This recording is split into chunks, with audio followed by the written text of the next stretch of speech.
We up in here. Let me go ahead.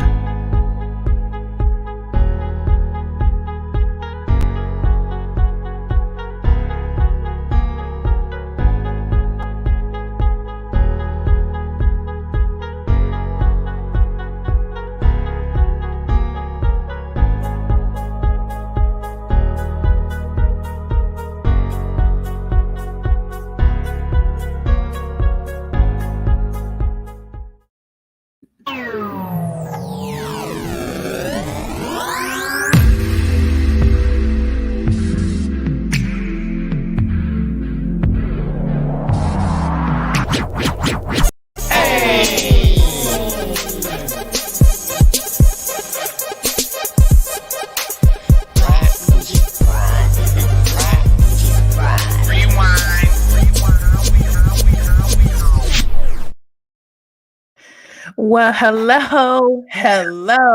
You are now listening to the rewind of the Black Bougie Broads featuring Kev podcast. Look, we got a little visitor, but first, how you doing, Kev? I'm doing good. How you doing? I'm good. So we have a visitor tonight. Listen, he over there just like fidgety.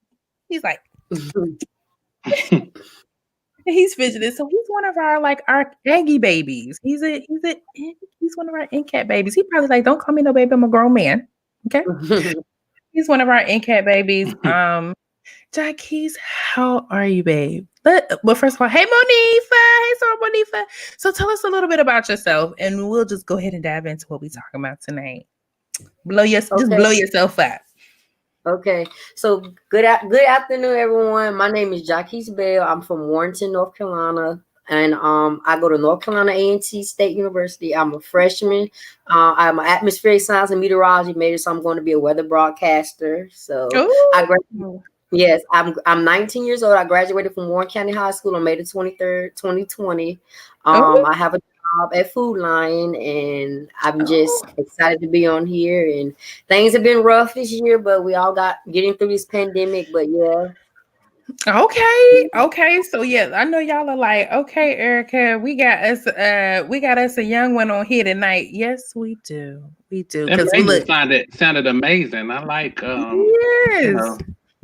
And then he said he worked I like that he work at Food Line because I'm like, look at here. You know, if I was in Warren County, North Carolina, I'd be like, boo, them crunchy Cheetos. What is it? The white cheddar crunchy Cheeto. Oh, that is my new. Since we're live, is it a way that I can see it on Facebook too, or you got? I'm about to share it up with you. Here we go. It takes a minute to populate on our end, so we're a little bit ahead, right? So we have people that's listening to us, but we're a little bit ahead, and I'm about to share it with you. Here we go. See, so I can hear and see everybody. Hey, Phil. Well, Kevin. There go Kevin. So I'm about to share it with you so you can see it on your end. So, hi everybody. Listen, this past week we dropped episode 23. We brung Jaquise in because we're preparing him for episode for season 2. He's going to talk about how he survived his first semester at A&T as a freshman. And if y'all follow him on his social media, that's where I found him. He been making it look easy. I'm like, oh my God. Like, but in one clip in your review of 2020, you were in the hospital. Did you have COVID or did you like hurt yourself? I think it was like one picture. It was real quick. It was a COVID scare, but I actually was dehydrated. But thank God I did get tested for COVID. I didn't have it, but I did get a little sick, but it wasn't COVID, thank God. You know. Amen. Let me let David in the room. He's our other guest for tonight, but he's a Black Bougie Broad regular. Hey, David, how are you? What's up? How you guys doing? What's up, Dave? Look at David's setup. And David, you are looking super trim, honey. I need to get on your boat, honey. Weight loss surgery. That's the only way. But listen, it is melting off. So did you have weight loss surgery like before we started getting to know you on the podcast? During? How did that work? Because you looking like you 100 pounds smaller than the last time I saw you. I had the surgery in June. Oh, okay. So like right before we started getting. Wait, when did?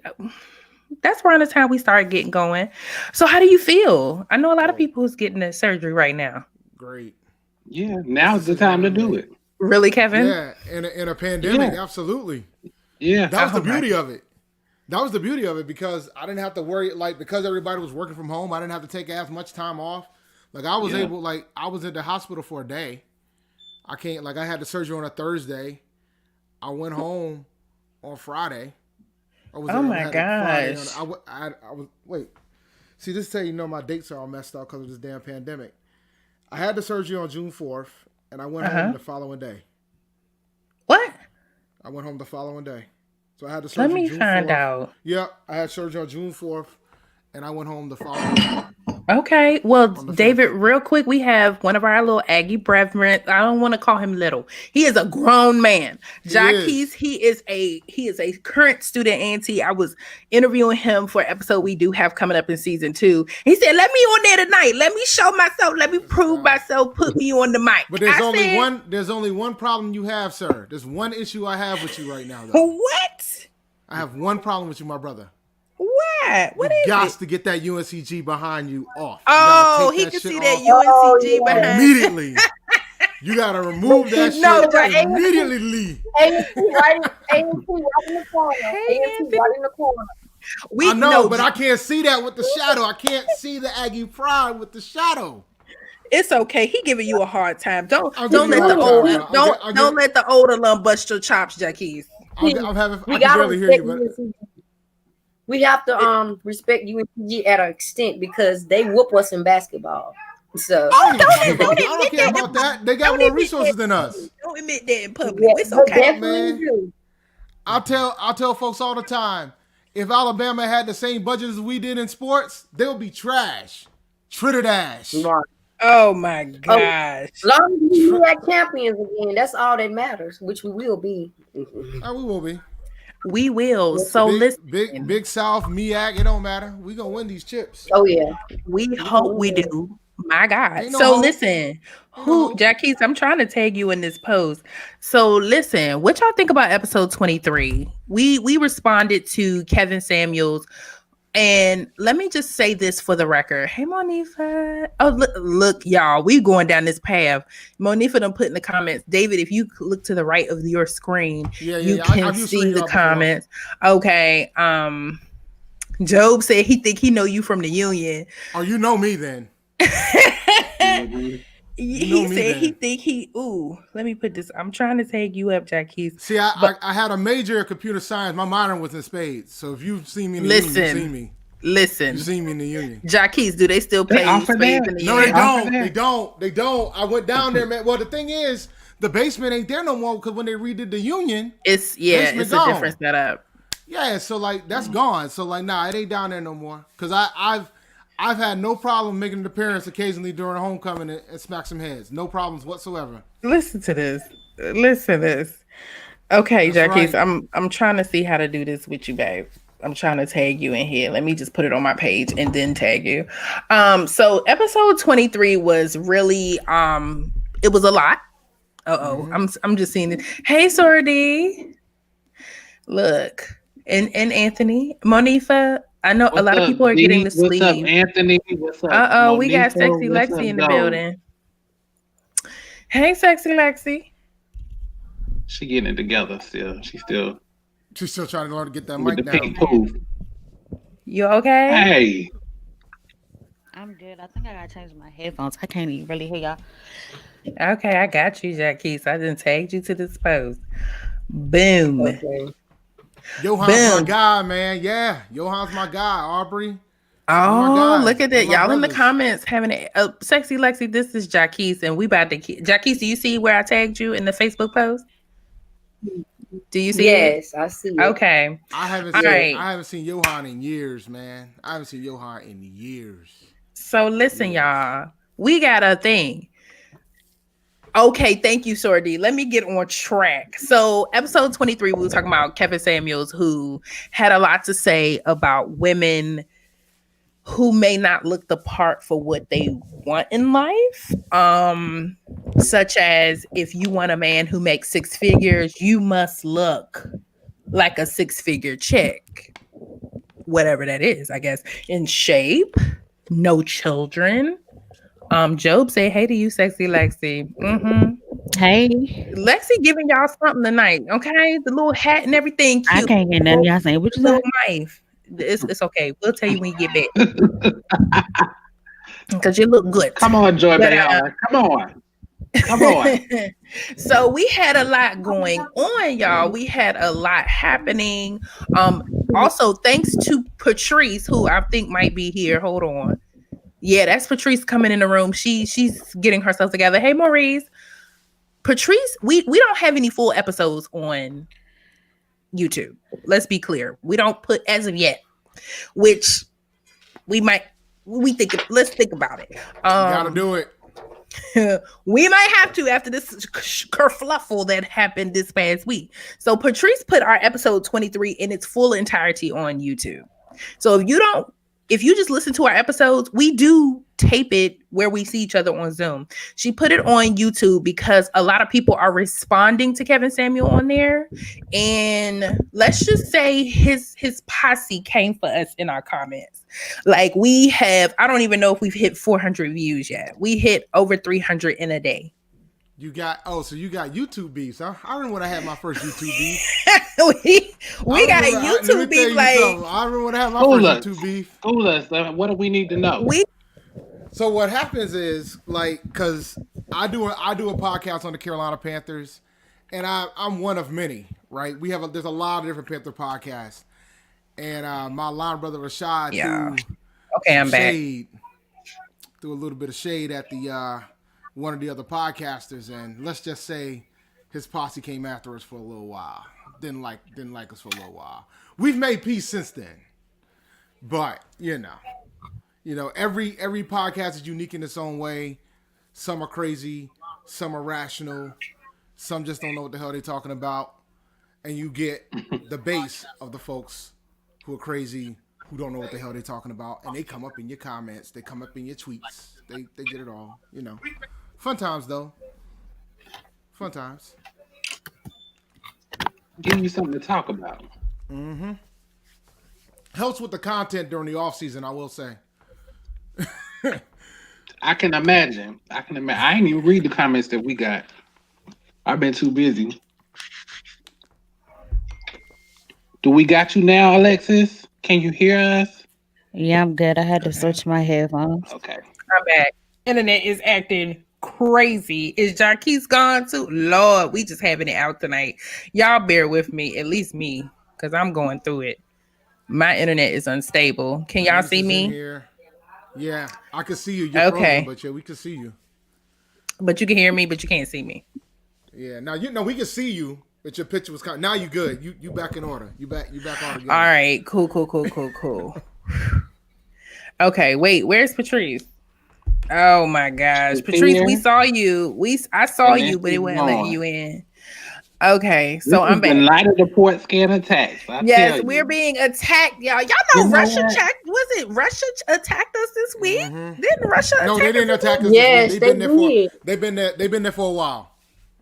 They've been there for a minute.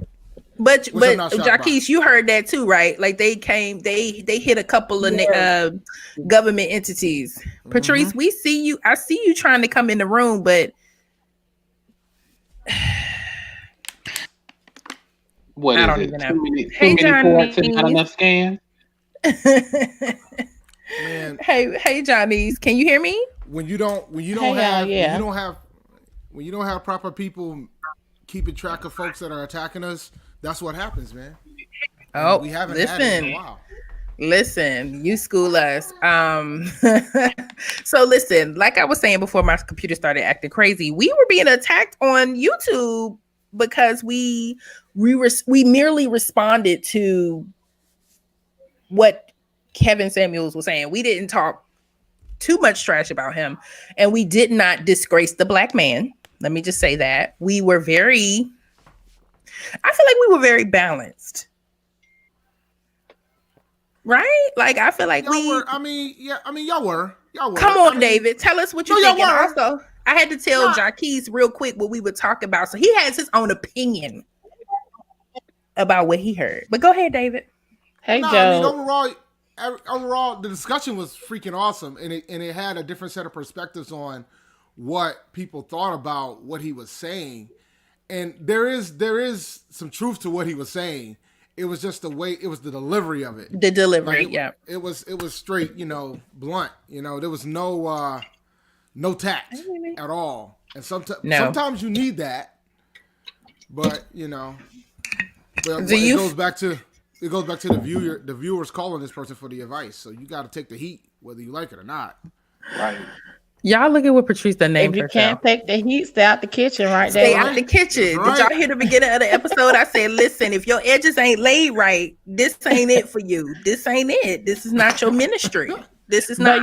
Really not. I remember I caught wind of the video. I caught wind of the video randomly on Facebook, and I showed it to my wife, and she was like, "Jesus Christ, that was harsh." And I'm like, "Yeah, it was. It was super harsh." Yeah, because Patrice and Janice and Brianna seem to be all on the same page this episode, which is weird, right? Because it's usually like me, Janice, maybe a 3/4 of Kev, and on the other side you got Patrice, Bree, and Alexis. But this time it was me, Alexis, and I think that was it. With how we felt about his dusty, crusty arse. But it made sense. I feel like it's women out here getting butt jobs, getting breast jobs, who, they're getting the guys that are in the, celebrity category, because they want to look the part. But I don't feel like them having children negates you from what you want in life. Best example is here goes my internet. Am I still here? Yeah. You're here. You're barely with us. Yeah. Yeah. The kids. The thing about the kids though is that it doesn't mean that you won't be able to get what you want, but I think it changes it a bit. Cause like coming from that jungle, so to speak, there were some girls that would not give me the time of day as soon as I mentioned I had a daughter. That's just the way it was. Yeah. I don't think even the salary didn't matter. I'm gonna say it's even a lifestyle. Then I was, I was saying it's a lifestyle difference. Like imagine, like even I know you like make a lot of money, but like say you're someone who makes like $400,000 or $500,000, like you jet set and you going here, and the person you date is like, I can't, I need a babysitter. Like that's extra. Like that's just not gonna, match up to necessarily what that person is looking for. Not to say that you won't be accommodating, but if you have a choice in the matter, like if that's not what you want to do, it just makes sense though if that's the type of person, that you're going for. It's extra, it's baggage. Yeah. Oh no, I mean it is. There's no question about it. But at the same time, it's like, and it was crazy. Like when I was dating, when I broke up with my ex at the time, my daughter's mother at the time, it was rough. And it got to the point where I was like, yeah, I think I'm good. I think I'm cool with being a single dad if it comes down to that. Like, oh well, I was hoping you wouldn't say you don't want to date black women, because a lot of comments no. A lot of comments I was saying that. But it was because that was a lot of the sentiments. It was like, we gave up on you black women a long time ago. I'm like, who are these hurt souls? But you know what, Corey, thanks for entering the room. I'm a run your, you can say as much as you want, because Corey did inbox me privately, and he felt this episode. But let me ask you this, Jaquise, because I let you look, Jaquise a little young, but he's hip. He's hip to the game. Can you hear me, Jaquise? Jaquise look like he over there asleep, baby. Did you work when today? You say young, can we get like a little age range in there if he doesn't want to tell his age? Jaquise, can you see us? What is young? Uh-oh. He having port skin attack. Yeah. I don't know if he can hear us. You hear us, boss? Can you hear us, boo? I can hear It you. might be. I feel like it's delayed on his end. Oh, and he from Warren County, Johnny's. That's that. Okay, that's Warren that County, 252. Yeah, Warren County 252. Did you go to Warren County High? Yes, I'm marched in the dynamic marching machine. Okay. I'm from Warren County High too. Wait a minute. What's Did the you march dynamic in the- marching machine? I marched The my ninth grade year, but then I played volleyball after, so I had to choose. I couldn't do both. What you play? The dynamic marching. I played the trumpet and the baritone. Yes. Here comes Jaquise. He was trying to give you his rundown, Kevin. You was talking over. Go ahead, Jaquise. My bad. Go ahead, Jaquise. He said he the baby in the group. He wanna tell y'all all his good deeds. Go ahead, Jaquise. Tell me about the dynamic marching machine and what did you play?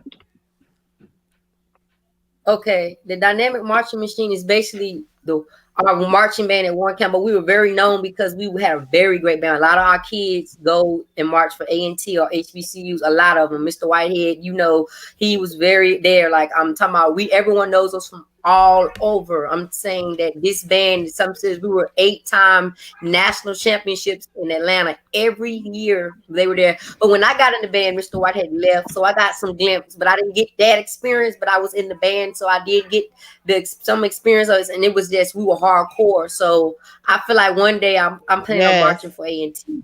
So it's a very good experience. It was like a fantasy. So people, our homecoming, our school is really like a resemblance of A&T in high school form. Like our homecoming was like Jiho, everyone there, packed stadium, football game, like everything. It was the best of the best. The band was lit. Yeah. Oh, here we go. Look, y'all North Carolina people about to go in. Y'all, it's like we got this. Oh, I can get on them Atlanta bands. We got Lithonia, you have Arabia Mountain, you have all of them other schools. I'm running with this. No, not saying they're bad bands. They were very good bands. They always was there. I'm just saying on the ones I know from Georgia. But yes, Atlanta was always the spot in November. We always went because it was around my birthday, around November 3rd. That's when national. So everyone was excited. So it was definitely and Dudley. Dudley was also Dudley. Let me tell y'all, he full of energy. So have him. When we have him on our episode season 2. Because I interviewed him today. He's down for season 2. That episode might be crazy because he ready. So I told Jaquise about our episode with Kevin Samuels. We're getting some comments to say about. Go ahead, give us. He took notes. He a college student. He was like Alexis. He took notes, right, Alexis? You took notes too. Okay, Jaquise, so tell us what you think, and then we're gonna read the comments on the side. Kevin Samuels is definitely like, I appreciate him, having his own little channel, but the thing you have to realize, you're doing it in the wrong way, and you can definitely tell off his videos with no secret what he's doing, because as you see in the example, it was an episode about your average at best. And it was a Black woman. She was trying to find a significant other that was like up her level. And he was trying to she looked up to Kevin because she was saying, how do you get like that? How do I find someone that's up there? And he was just bashing her like, if you have a business, that's not my episode, but I'll let you slide. But you don't do that. She was willing to take her time to explain and get help for you because she looks up to you. And how dare you disrespect her like that? You don't do things like that, especially a Black man disrespecting another Black woman is definitely not it. That's not, we should be lifting up each other, especially what we've been through this year with the Black Lives Matter, with the Black movement. If anything, you should be encouraging her. I hope you find your significant other. I hope you find this. I hope you find that. Because you can tell in her eyes. I have the video right here when he was, if you can hear it. On you on that business, or can I put some money and be a business partner? And I'm not looking for that. And I honestly, look at him. Hold on. I need to be clear on this subject. Where are you at? North Carolina. And you're saying when to tell somebody business? Because and the thing that got me is, and you have the fact to tell somebody on how to run it. First of all, do you have a problem with North Carolinians? Because good things come out of North Carolina. Number one, the largest HBCU in this country is located in Greensboro, North Carolina. 2 of the biggest rivalries of all time, North Carolina and Central, is in North Carolina. Duke, Carolina, the teams that North Carolina's doing it big. There's a lot of things that. So first of all, you don't do that, and then the second thing he was talking about, you're trying to tell someone. So it's basically the arrogancy. And another thing with arrogancy is God, what God gives you, God can take it away. So don't Honey, we humble were not yourself. prepared for little baby to come with his notes, was we? Were we prepared? Yes, or did he said, let me read. There's no These shame in notes. preparation. There's no And shame he in did it in preparation. 20 minutes. See, that's when you in school. You know you're sharp. You're sharp. You know, I got this from school, from college, like writing down notes on my Zoom class. So I was always had to have Auntie got me to have it to write down everything. Because they not gonna like they do, they say, well, I'm not gonna repeat myself. So we just be like, you know. And that was the thing. The thing is that all the people in like the YouTube comments were like, well, he didn't say all men, he didn't say never. But he was so rude and disrespectful to her. Like he didn't even look at her as like a person. No, Because he kept tearing her down. And he kept saying, you know, that because she has children, that somehow makes her unavailable to what she wants. Right. Like, why would you tell somebody something like that when there's nothing they can do? Okay, the kids are here, now what? So let me say this. Do you all feel tactfulness, right? It always goes back to the tactfulness, because even though she has kids, it's not impossible. So if that's It just takes, there's going to be a different level of work that's going to be had. Right. Hold on. We can hear you over there, Jackie. Yeah, I agree with Corey. Kevin, little Kevin done had his fifis have been hurt time or two, and he just lashing out on the poor souls that call him. I don't know why people call him, but you know they what? call him If the you call Godfather. the Godfather of what? The Godfather of knocking But my down these thing women's is, confidence. they be Obviously, calling him. Yeah. I agreed with Janice when we were in there. I was like, they call him, so maybe that's what they wanted to hear. Like they looking up to him. That's fine. He's not somebody I would call. Matter of But fact, like Dee said, I don't she have said nothing they in it. call for that reason. They call for his. So let At least she's doing something. What's going on? Well, let me ask you this question. Hopefully y'all can still hear me. But even Jaquise, you might be able to answer this question. Do you all feel the presence of the Black family or the strength of how the Black family operates has changed within the last 20 years? Because so how do you, because when I was reading some of these comments, they are not, these are not, I'm not saying this is how the majority of people feel, but when we talk about the Black family, do you all feel the dynamics of that? Do you, in the 90s, I feel like we were strong. In the 80s, we were strong. I feel like in the 60s, we had to be strong because we were, disproportionate as a people. But has something happened because Black women they feel like they've had to step up in some way, shape, or form?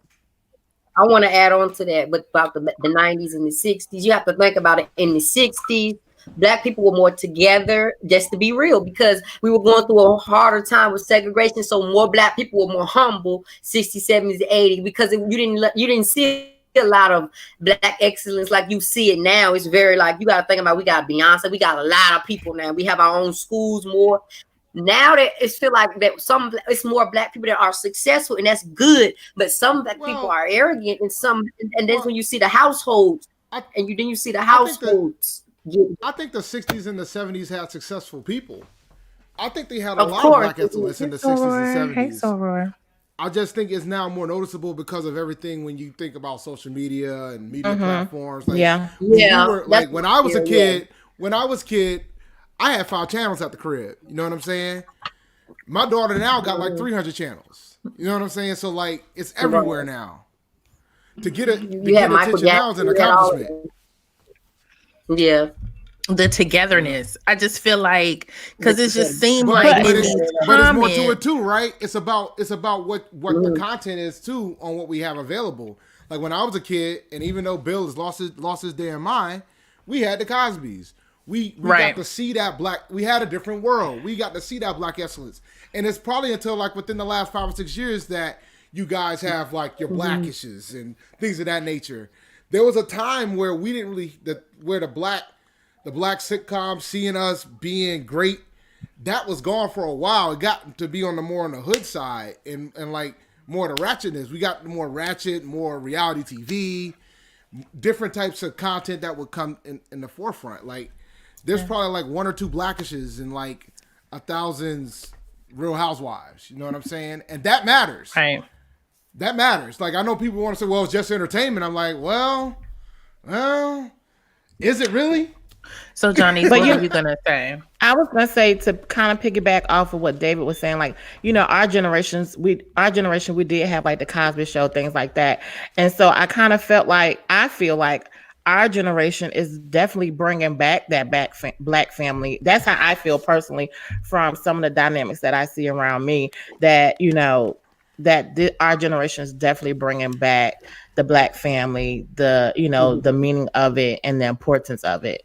And so, you know, hopefully we'll continue to go in that route. And but I wanted to add, because another thing, guys, this election was so unified for the black community. I mean, at ANC, we had something called Aggies Activate, Aggies Vote. We had we had George Floyd's family come. It was so like everyone was just trying to get everyone to vote. And, you know, it was crazy because we all came together in the student center. We all had we were just all sitting looking at the election. It was like we were so into it because we had the opportunity to vote, because a lot of us in the freshman class, this was our first year voting. So we really was just and the fact that we got our voices heard, because everyone we voted for won. Like, I voted for Roy Cooper, he won. I voted for Bob, he won. So it's like we got our voices heard, and that was just something. A lot of people said we turned Greensboro blue, or because we really got out there and voted. A lot of people did. And Warren County was Tiffany. He's a young Aggie. He getting it, ain't he? I knew everybody else up here like they was not ready. They said, "Honey, we gotta get our zest back." It's beautiful. It's beautiful to see that with the folks that are currently Aggies right now, man. School. It's beautiful to see that activism. It's beautiful to see all that stuff, man.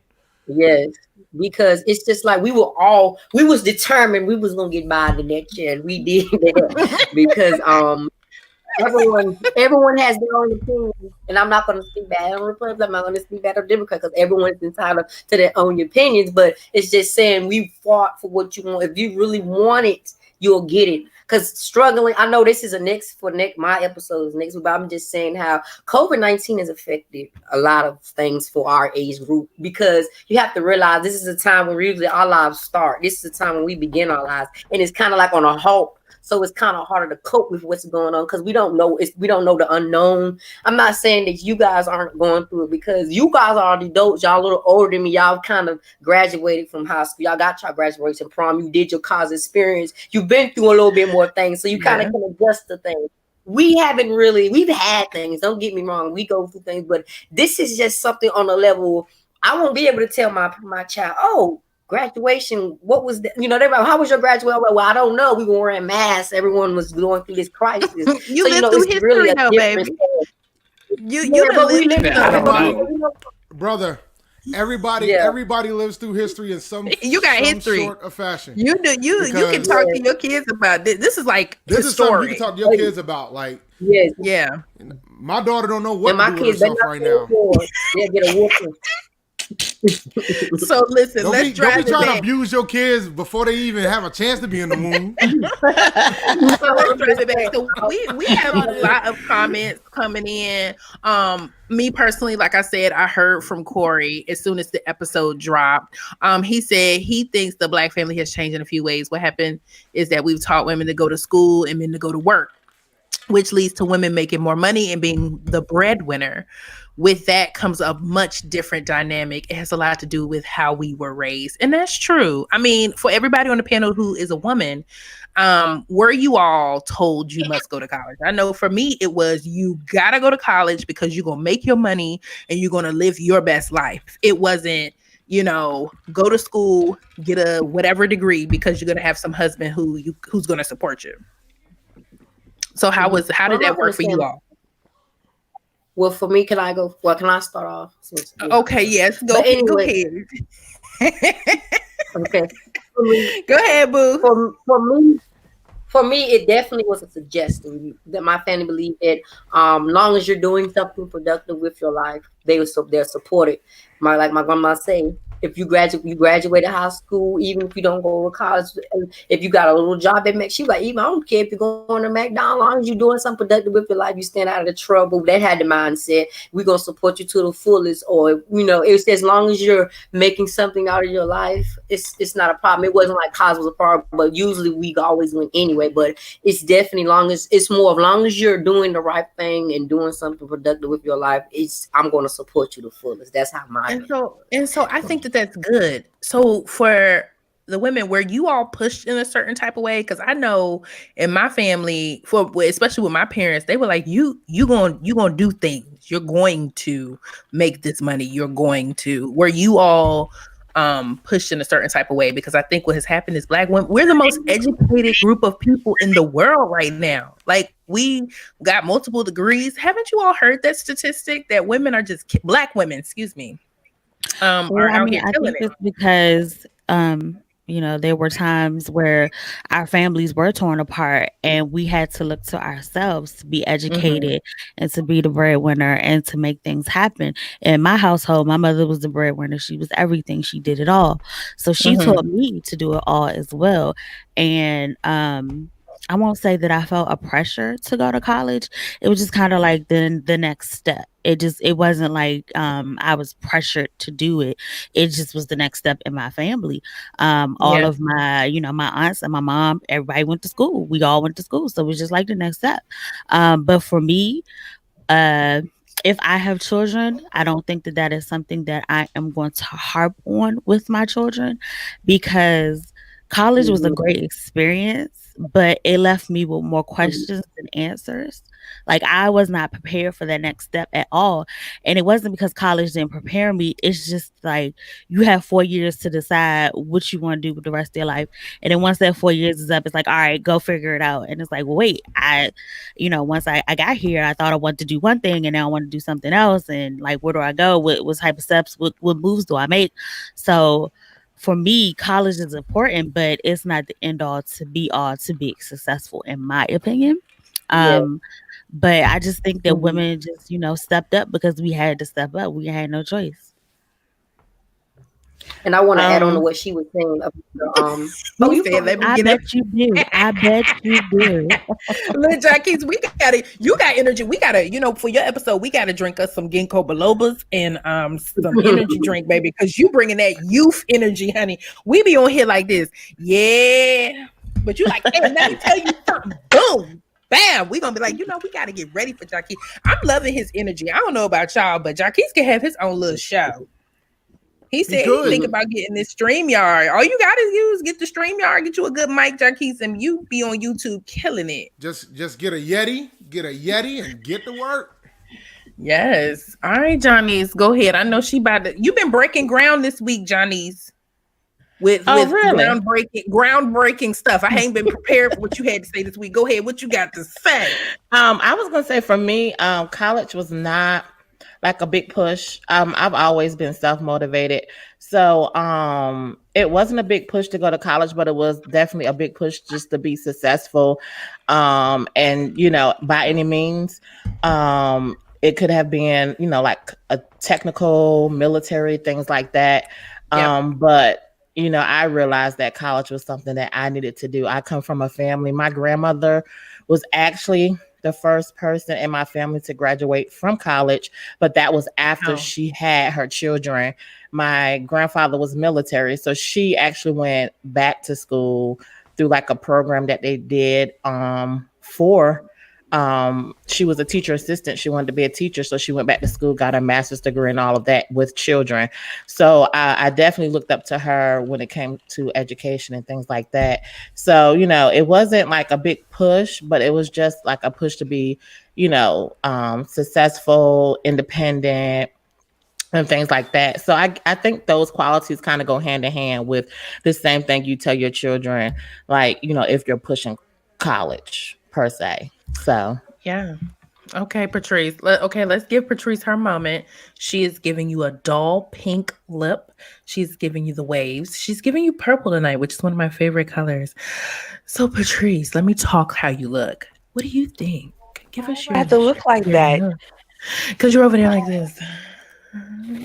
No, I'm just listening to everything. You know, I guess in my head, I felt like with our generation, like college was a push. Like they talked about, you know, at some point that was like the only option. Like that was what was highly encouraged. I don't think my parents necessarily pushed it. I was a science person, so there's not really any other option to do, you know, outside of high school. Yeah, Your parents, wait a minute. I would have thought your parents would have been like, and you're going to college. Yeah, I mean, it wasn't like a forceful thing. Like I said, it was just like the next step. Like I was science and tech. Like what else are you gonna do with that? I'm not about to go out in the fields and start playing with frogs and hoping I make money off of that. Like that was the next thing, and you want to do something, you know, biology based or scientific based. Didn't work out that way, but at the time at 18, that was the logical next step. Okay, so Sora Tiffany said, as a high school business teacher, I encouraged college, but for those who didn't want to go, I encouraged the AA degree trade school leading to starting your own business. And I tell people this all the time when I go talk to these kids at them high schools. I'm like, listen, if you don't want to go to college, listen, you better have a serious plan, because I think there is a little bit of like, it might get a little tough if you don't have a plan. Trade schools though, trade schools make up trade schools. Electricians definitely make good money. Electrician will always make money. And the thing is, plumbers because society as a whole has been pushing college to everybody, not just the black families, right? It's always been college. So now we're short on the people that can do the stuff like the carpenter type work. Yeah. The electricians, the folks who can fix houses. There's a shortage of that. And those guys make bank. Every single time I got a call one of them, they're taking a lot of my money. Yes, they do. So that means they're banking. They are making bank. Yeah. It's a lost art. It is. And also, I think that there will be a shift because the pandemic has kind of showed you that the way the college is structured now is not necessarily the best way it should be. You have kids that are paying.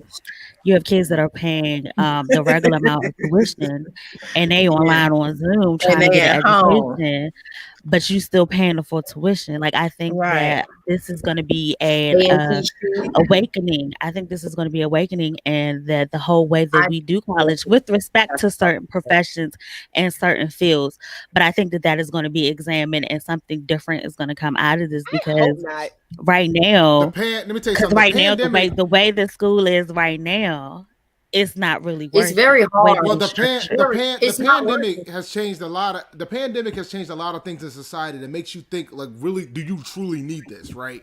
Should colleges truly be charging folks $40,000 a year? Do you really need to go to a freaking music festival with 30,000 people? Do you really need to pay that much to do these things? Like, do you have to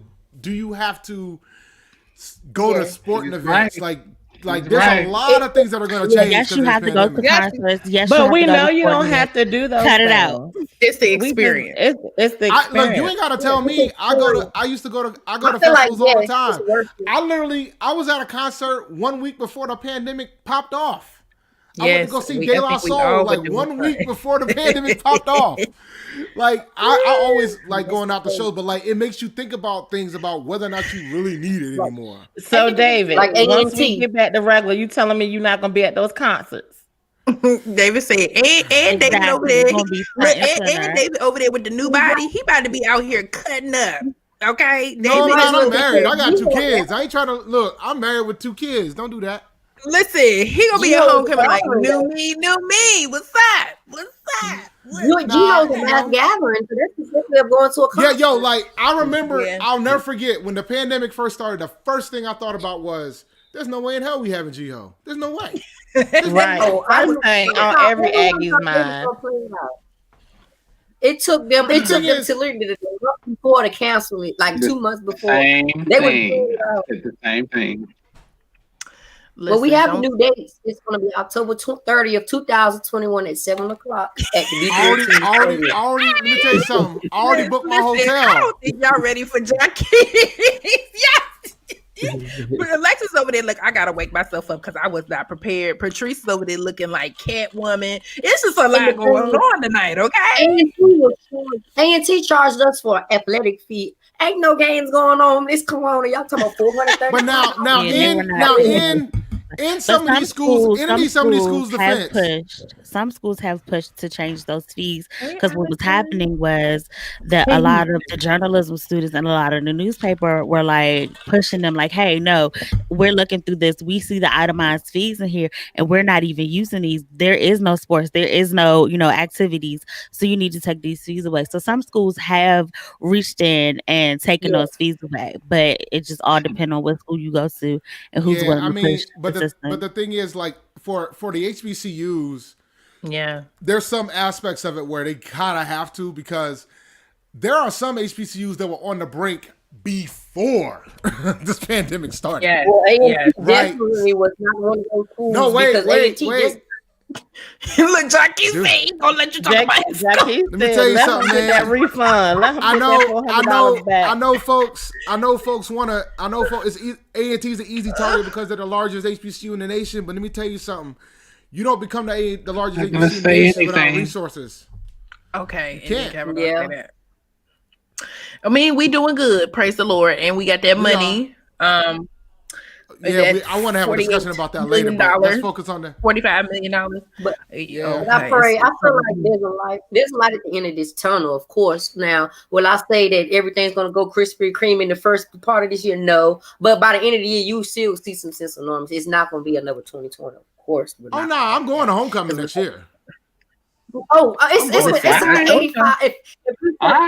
It's an 82% chance we'll be there. It's a 13% chance. I'm still like 2022.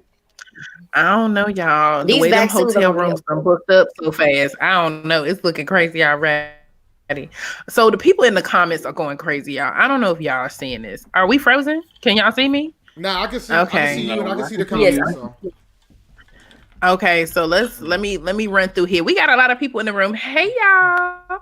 And Jarquise, let us know if some of your friends, family, or whomever are here, because we see people falling in. Hey Allison. So I see you did a call out to see where everybody went to school. For the most part, our demographic are people who did go to institutions and some did go to HBCUs.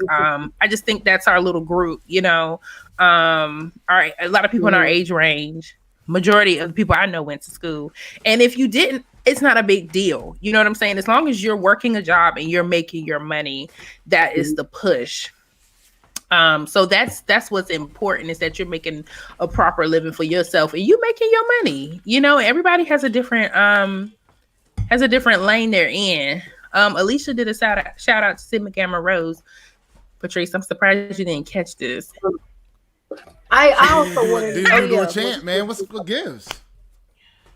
I know Patrice is over. She must be texting with somebody. When she this quiet, that means her text messages is blowing up. And then when stuff like this happen, that means somebody gonna pop up in the comments at one point in time in the night. One of the men is gonna be like, "What's up, Patrice?" And then we're gonna be like, "Who is that?" Patrice. I mean, it's 7 of us. I'm just kind of just taking it in. Like, it's okay, whatever. We know you over there texting or something. So shout out to Tiffany Riddick. She's an alumni and she's a teacher. She said, I had a student who wanted to pay $40,000 yearly for Micah to study photography. He had a 1.2 GPA as a senior. I told that boy to get his AA in photography, again, start his own business. Okay. Even if they got low GPAs, you got to live your dream. That's my thing, is live your dream. You got to be realistic. You got to be realistic. When I said, hold on, let me explain. Let me explain your dream. Let me explain it. The quote, the great Fontaine. We here. I got dreams. So much happening. Hold on. But dreams don't keep the lights on. Right, so we one at a time. All right, Johnny, finish your thought. I was like, actually, it was me talking. Yeah, it was. Okay, Erica, finish your thought. Whoever it was, because it's so much happening right now. Listen, what I was saying is to live your dream, and the reason why I say that is because you can get your degree. You can get your degree as a safe space, and whatever that looks like. Right? You can get your degree. But if you have an idea, You can be with Johnny's if you have an idea. You have to have a job to pay for that. You have to have a cash cow to pay for the dream. Meaning you get your degree, whatever that looks like, or get whatever trade degree, whatever you have to do, but you need some money coming in to pay for the other dream you may have. So if you have a dream of starting an app, you just can't say, I'm just going to go start this app. You could. Some people have been successful with that, but I'm one of those people to tell you, at least bring in the money on one hand, and on the other, make sure it can help supplement that, so that you're not like ass out. That's all I was going to say.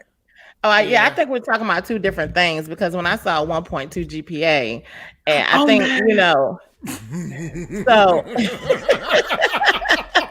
I think nowadays a lot of people have a lot of dreams, and I'm with you, Erica. You can go for your dreams, but the actions and the words have to match. Like you can't have like a 1.2 GPA and say, "Oh, I want to go do this." You didn't even show you could do it in high school. So what's going to change? What's going to change your action? I didn't have a 1.2, but my GPA wasn't exactly in high school. My GPA wasn't exactly like the all-star GPA of the year. You know what I'm saying? But do you know what a one? Do you know you have to have a 1.2? That's like you got to work hard. You got to work hard to get a 1.2 GPA. I mean, a 1.2 GPA. That's like all F's and D's. This is what I want to go on GPAs. Now, GPAs are important, but I feel like GPAs are a way of discriminating kids on how really smart they are. Because I've seen a I ain't going there. Better I agree. Now, if it was a little bit, we're talking about a 1.2, y'all. There's levels, right? Look at her face. I know. I agree with Jacquees. Like, I taught high school, and one thing I tried to do, they pushed for it, was to like mix up how you do your lessons and things like that. And the things that I would come up with, that the kids would look at me like, what is this? Because it wasn't catered to them. The kids that knew how to draw, the kids that were musically inclined, the kids who were, very like STEM based, they were left out of most of the curriculum. And that is going to be what you get your 1.2. The bare minimum and get higher than a 1.2. Come on now. Like, that's just... You're not engaged. Like, you have no... Like, you're talking about a 16-year-old. And if you have you're not math inclined, you're not science inclined... But you do have to take math when you go to college, though. You have to take... the kid that want to do photography. Like, how much math and everything in college is not interesting. You're going to do enough. You're going to have to do a couple classes. A lot of the times when kids have GPAs that low, that means that at some point they fell through the cracks. You'll be surprised at how these schools treat students. I've gone to many schools who have and these kids, the crazy thing about it is they don't even know that they're being discriminated against. They don't even know that they're being segregated. They don't even know that they're being put in this group and boxed in this group and labeled. They don't even know. Like, one time I was like, you do realize, have you really looked around and like really checked out the class that you're in? They have all put you in this class because they know that you're not going to succeed. So it's not always black and white and cut and dry. It's when really not. 1.2 it's GPA. A lot of things. Now, it does take a lot to get to 1.2, but there's a lot of factors that go into that as well. And I'm not going to say that someone can't be successful in doing something else just because they have a 1.2 GPA. They may not have been the way to engage that student. They may not have been what they were interested in. Just because I have a 1.2 is one thing, that does not mean I'm not going to be be in another. Again, we're talking about majority. We're talking about majority of the people. I'm not doubting that sometimes kids fall through the cracks, because I can kind of relate from that aspect. I know sometimes they fall. Even when you have privilege, when you have kids that come in really high privileged areas, you still have kids that come out with 1.2 GPAs because they're not putting in the work. I mean, it's just not low income kids that have, or kids that come from diverse backgrounds that have low income. I didn't say that. So when you say discrimination, but you did say discrimination. I did say discrimination because what I'm saying is that even this is a school that came from money. These kids are not poor, but they will still lump your behind in that same class. It happens every day. What was their parents doing then? It's the parents. Right. Well, Well, I you don't know, know 'cause I I don't know their think, parents. I can't speak on it. I think everybody is right? Like, because if you have a really low GPA, there could be, That's an and you're right, indicator. Allison, a lot of kids don't have that support at home. So there is a level of support that the children may not be getting. And then you also have to look at the parents. Like, if the parents are like, wait a minute, something's going on with my kid, is he unable, is he not, or he or she, are they not, hold on one second, let me get Jackie's together over here, but maybe something's missing, maybe they're not engaged. You have to figure out a way to engage them, because the teachers are there to do their job, and they're going to be as engaged as much as they can with, how many children they have to work with, which is probably a really tall order. And then as parents, I'm not a parent, but I would see it as I need to be engaged in my child's process. If the parents aren't involved and you leave it just to the schools, you're in trouble. Off rip. Because even when I was in high school, my grades weren't where they needed to be at the time. And they were like, oh, well, we're not going to put you in any college prep classes at all. We're not going to put you in any maths. We're not going to put you in any Englishes that are college prep. We're not going to do any of that. If my mother did not show up to put me and go to bat for me, they would have had me go on a different route, going the trade school route versus going into the college route.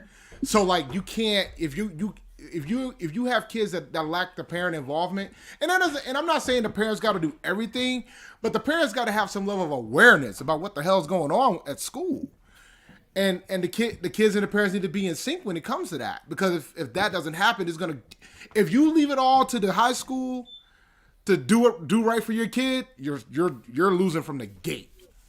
Off gate, you're in trouble, because then like there was go anyway. So you gotta be see involved. your lips moving, Jackie. Yeah, but I see everybody's side. I mean, also you gotta think about it too. Like when you're in school, and like my dad talks to me about the difference between when he was in school and to when I was in school, which he absolutely hated, and to even now, almost 20 years later out of high school, the methodology of how we teach and what we're teaching is so different. Everything now, especially, I taught 10 years ago. Everything was very much test taking. So you're judging kids off pretty much their ability to sit and take a test. I was a horrible test taker up until I was like 18. I could pass some things now. I passed my practice for teaching and I barely studied.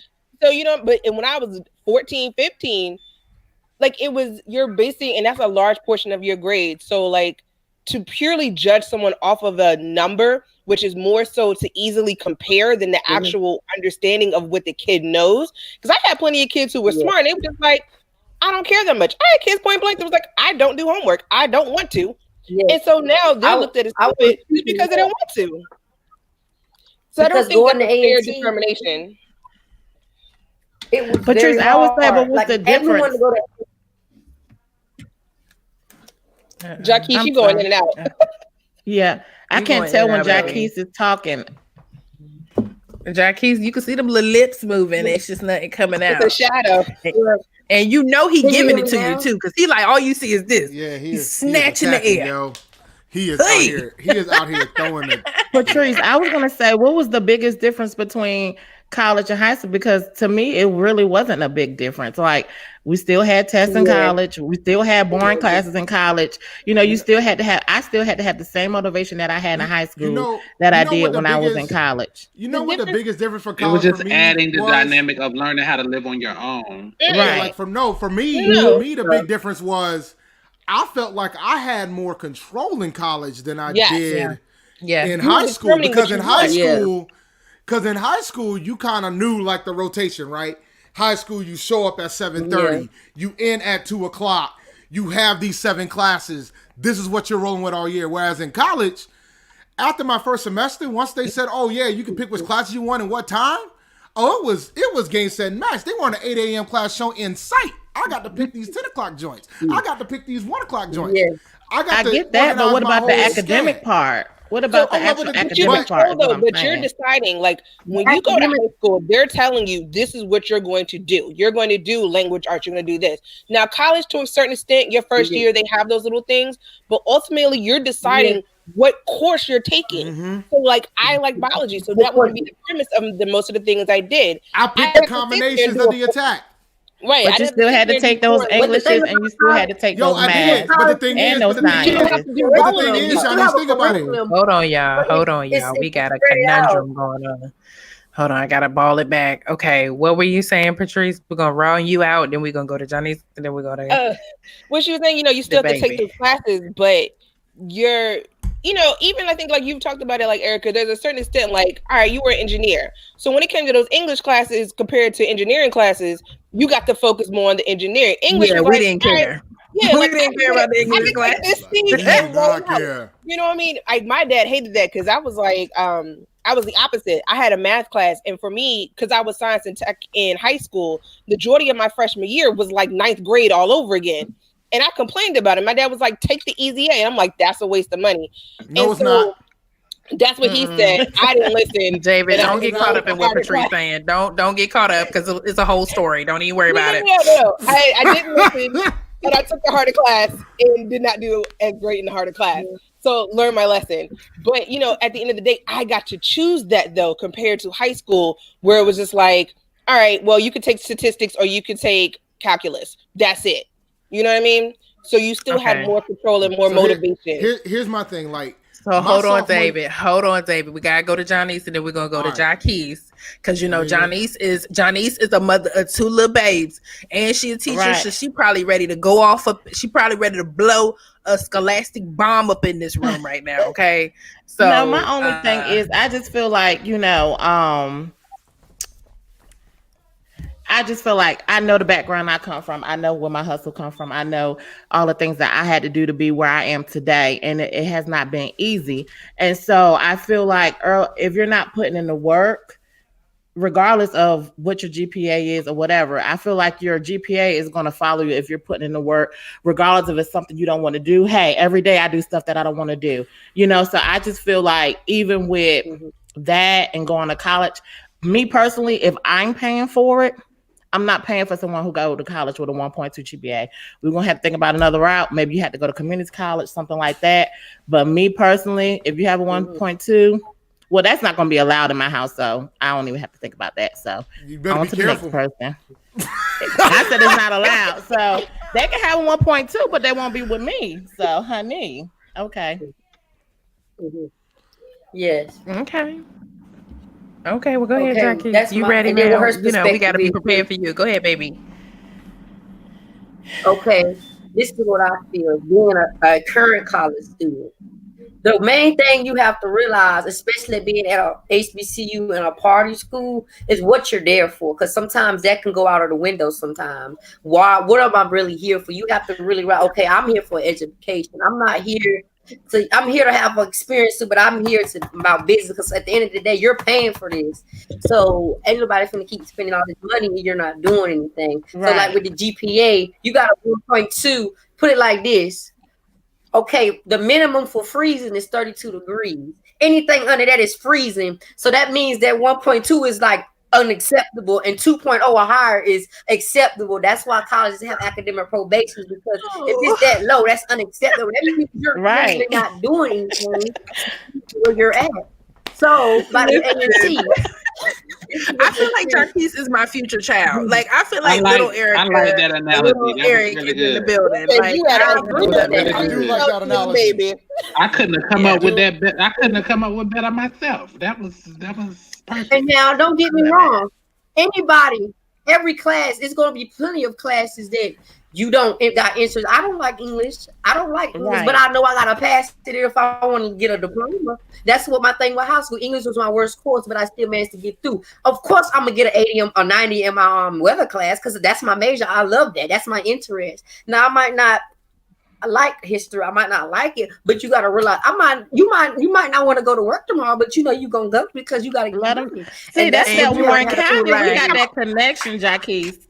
That's that Warren County. Yeah, we got that. I got leave built up. So nope. We gotta go sit at the food line in Warren County, North Carolina. I'm gonna just pull up. I'm gonna just pull up. Be like, do y'all got the Cheetos, white Cheetos? That's how you was taught, coming from a rural area. You gotta do what you gotta do. And coming from coming from a rural area, that was taught in our Warren County more of it's we might not have the resources like a Dudley High School in Greensboro would have. So it's like we come out, we're going to get it because we know how it can be to kind of push your way through, even though it's struggle. So I just feel like you have to realize that college sometimes is a business too in this perspective, and sometimes it's there. As long as you're doing what you have to do, college is how you make it. If you make it hard, it's because you made it hard. But you can make it easy. And the thing I get with GPAs, back to that, I don't understand why a child that has a 2.9 isn't worthy of a full ride because they have a 2.9 because of 4.0 gets all the money. Okay. Because it's other people with 4.0s that. Listen. Coming from a perspective of showing up to A&T with like a 2.6 high school GPA and getting the full ride by the time he got out of there, you could still get it. Like, I had a different level of motivation when I showed up to A&T. Like, most kids, when I showed up, I was there for a purpose because I was like, I'm borrowing all this money for the first 2 years. For the first year, I cannot be out here borrowing this for 4 years. I was borrowing like almost $12,000, $13,000 a year. And it was Chancellor Rennick. And I told him, look, man, I need a scholarship. What do I have to do to get a scholarship? And he's like, you got to get grades better than what you had in high school. And that's what I did. I did what I had to do. I got 4.0 the first semester. That's what I did. 3.9. I got into a geopath. And I took somebody's scholarship away. They had to send the scholarship to me because somebody else didn't do what they needed to do. That's what they listen, Corey. I agree with your comment. Corey is on here preaching. Corey, get your mind right. We'll talk. No, I've never been a fan of testing as a whole. Like, I've never been a fan of testing. I always had anxiety. I can get it. But yes, I can get it in class and get on the test and be like, what she say? But see, that was one thing. See, to his point, that was one thing my mentor, when I was teaching, because mind you, I taught high school, so it was a little higher level thinking to a certain extent. And one of the things he told me was, and I taught English, was with English, if you're getting higher level, like there doesn't have to be a right or wrong answer. As long as they can prove what they're saying from the text, then that's correct. Because I was asking questions, like we were reading To Kill a Mockingbird. Right. And I was like, well, what did they find in the tree? He was like, that's a basic question. He's like a 10-year-old to answer that. That's just reading a sentence. He was just like, ask them, things like, what did it mean when she found the thing, I think it was a watch, found the watch in the tree? How do you think that made her feel? What did blah, blah, blah, blah, blah, blah, blah, more in-depth critical thinking questions. And that wasn't necessarily in our curriculum. So like to his point, and it would have been, if you take a standardized test, which is A, B, C, or D, you can't get that. Because it is going to be a question like, what did she find in the tree? True story. While I was at T, I took 90% of my test in pen. The only time I did a test in pencil was when I had no choice. Like it was like a Scantron type of situation. I couldn't use a pen. But I took 90% of my test in pen because I had a lot of test anxiety when I was younger. So I took all my shit in pen. I took my differential equations, calculus, computer science, everything. But see, everything in pen. Did y'all have lockdown browser? Did y'all have that? Lockdown browser? We have what?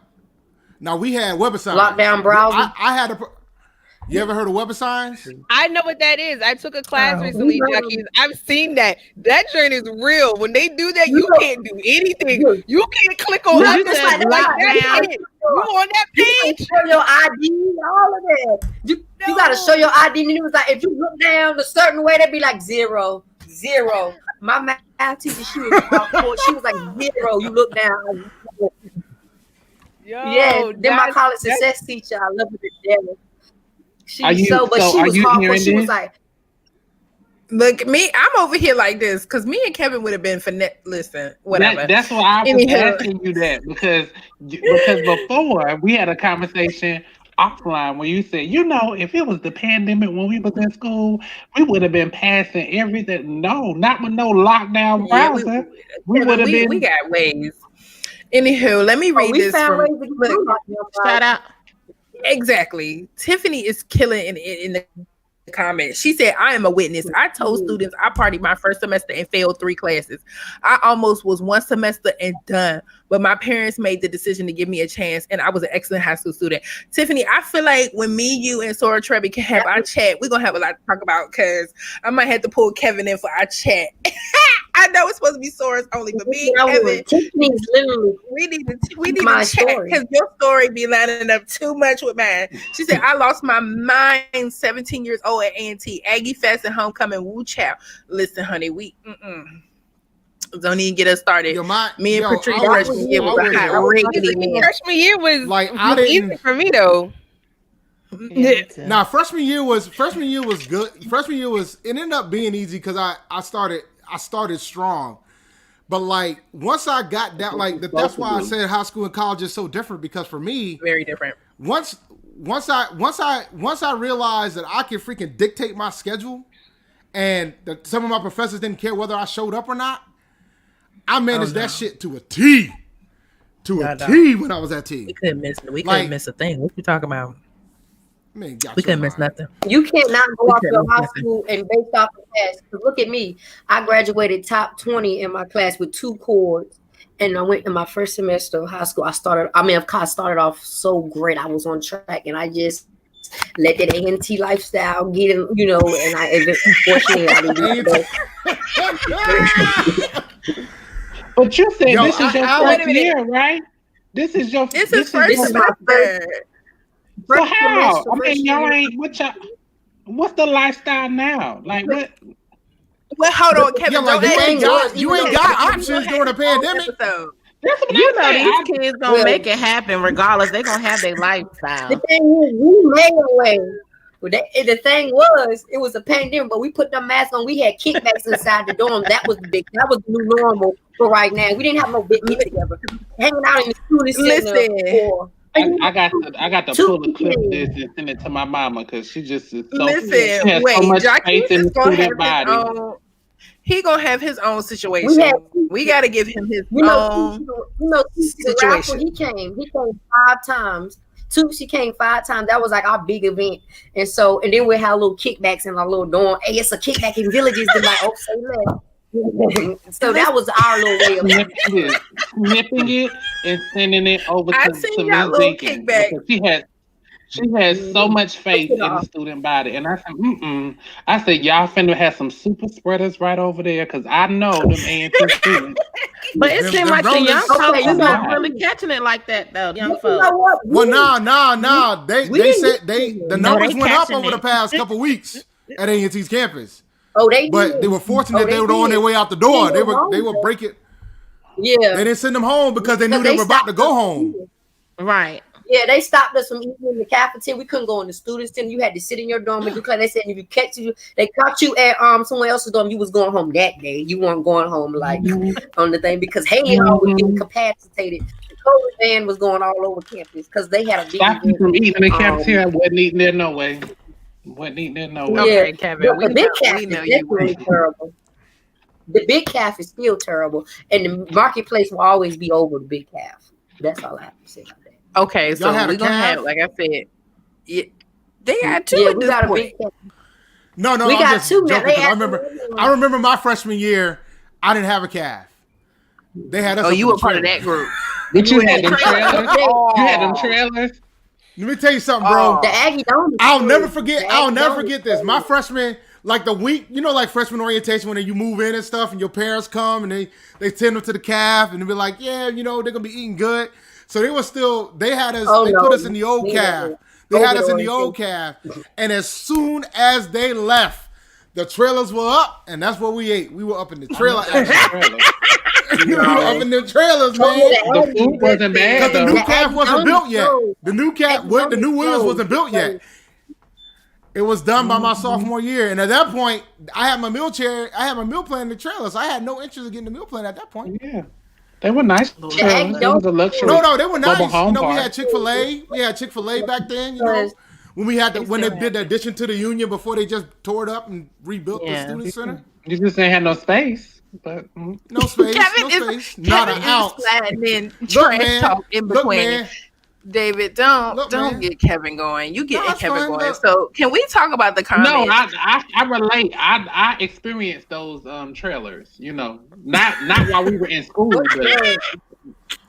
but I experienced them at a summer camp. Like I feel like maybe 2 years. Yeah, in them trailers. So, Virginia was cafeteria. I'm so Let's glad just we say don't. So listen, we gotta go ahead, Alexis. First of all, can we talk about No, I Alexis' was just trying sweater? to get it back to the comment. Let's look at Jesus. Alexis's sweater. I just want to do a swift breakdown between her and Patrice tonight. Patrice is giving you sultry, sexy, thick kitten, and then Alexis is giving you Tom girl, boobage. Love, sexy. Come, let's watch football while I put on my little cowboy blue heels and eat a little popcorn with my little sexy, workout wear type vibe tonight. Yeah, she gonna be like, let's go into overtime. 15 minutes on the clock. We gonna get touchdowns. And then Janice is giving you.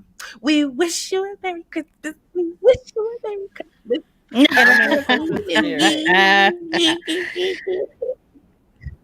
like, like a teacher for real.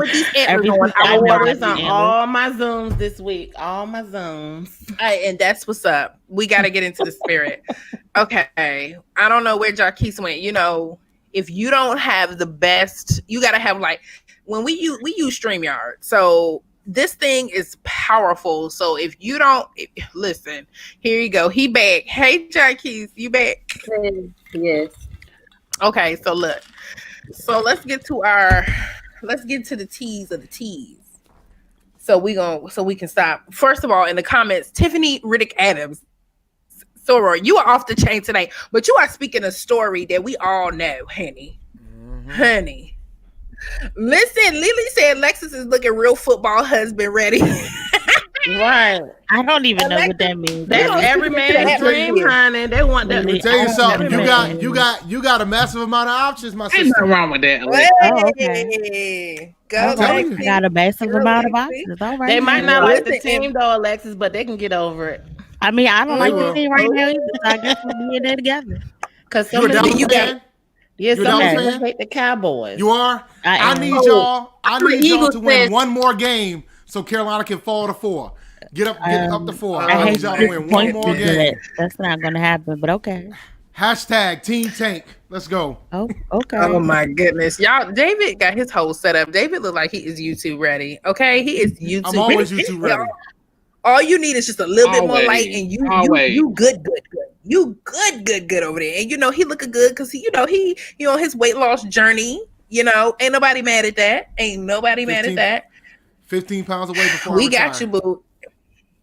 But these comments, y'all talk about how wretched y'all was in college. Y'all wait for Jaquise's episode to drop. It's gonna be in 2021. I'm setting him up now with a date before he goes back to school, so y'all can really go off in the comments when we have him on live in 2021. We're gonna have an episode with him because I can see right now we're gonna have to drink. Like I said, our I can't drink energy drinks. But I'm gonna have to do something. I have to have me some type of wake me up that day we had Jaquise on because honey, he got a lot of energy. Okay, he is ready. And look at Patrice. She's like trying to act sleepy, but she giving face. Listen, I know somebody texted her. Who in the comments is texting Patrice? Let us know who you are. And y'all can go ahead and send Alexis DMs too. She ready. Really, Patrice. Patrice. I'm gonna let y'all know right now. Man, I don't appreciate all these other teams that are in these comments, man. Y'all need. In the comments. So if you're watching us on YouTube, I don't think you can see these comments that we have going on. You have all hail to the New York Giants.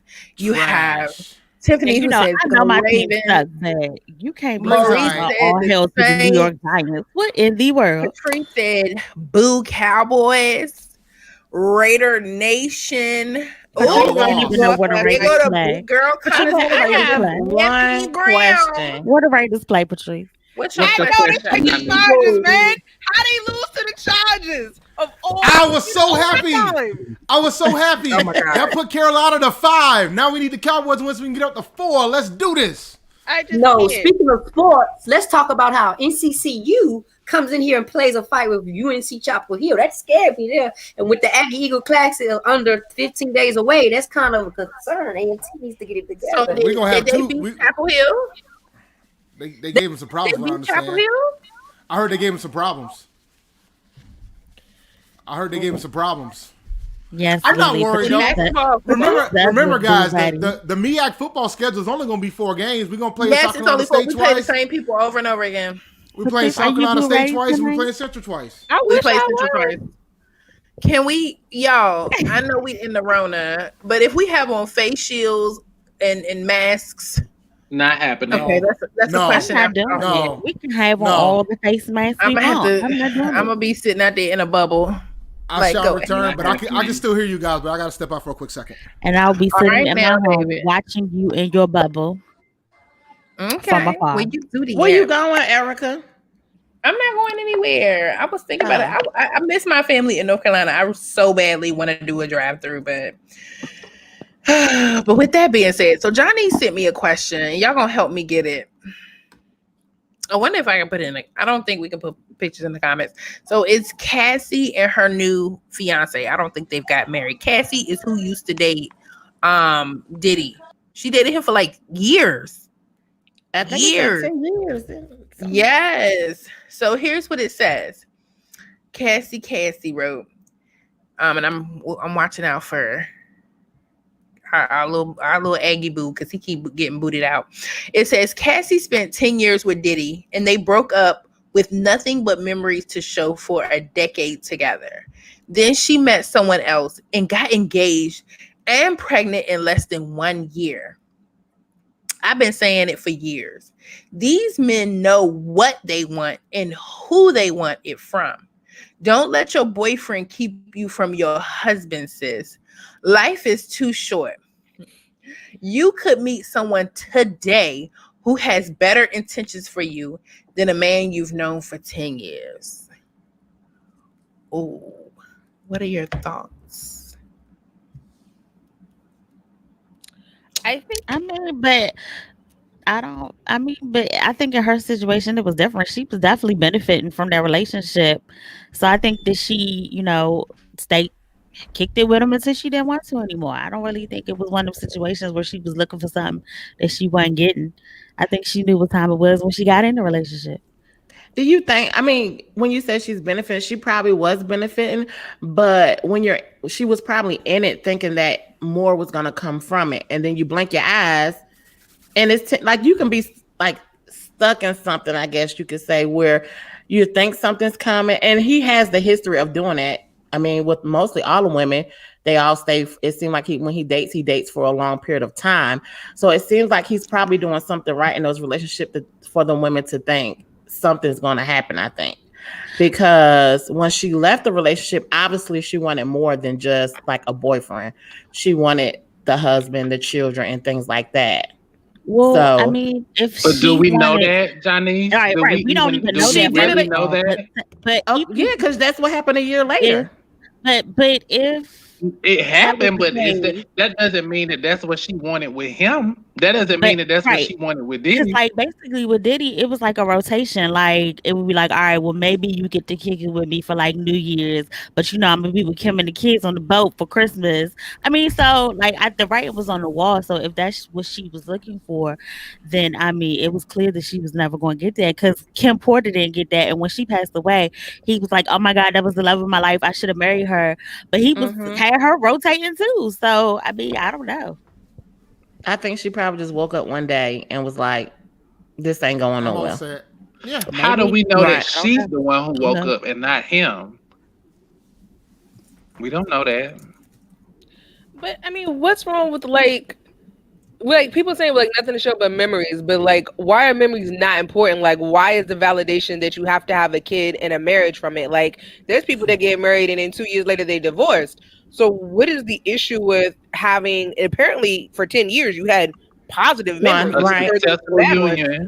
But why is it that 10 years if you did deal with each other now? So I just think that there are a lot of assumptions going into what her situation was, and we don't know. I don't know. She did what she wanted to do. I don't know. But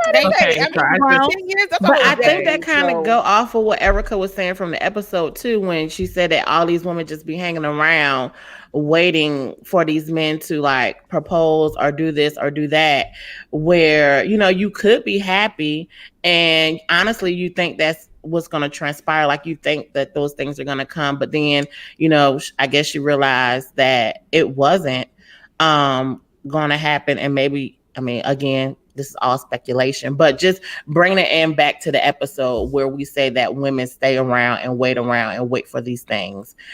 And again, the part that I really enjoy where it says, why are you with your boyfriend when you could be really missing your husband? Like you're hanging around this guy or whatever, and the person that is really out there for you, you could be passing by because you're just wasting.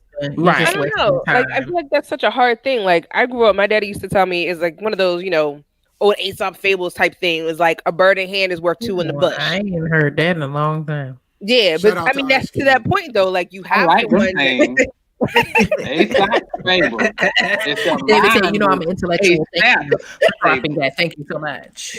Thank you. I'm just saying though. So like that's hard though. Like to give up, you know, something that's consistent and steady and someone that you love for the off chance that you might find, like that's still a hard decision, which is probably why she stayed there for 10 years and clearly at 10 years the writing was on the wall. But I don't think it's that easy of a choice to just be like, oh, well, you know, if I leave now, like who knows? Maybe you missed your blessing. There's been many people who up and leave and their boyfriend had the ring sitting in their pocket and it was waiting for that magical moment and you rolled out.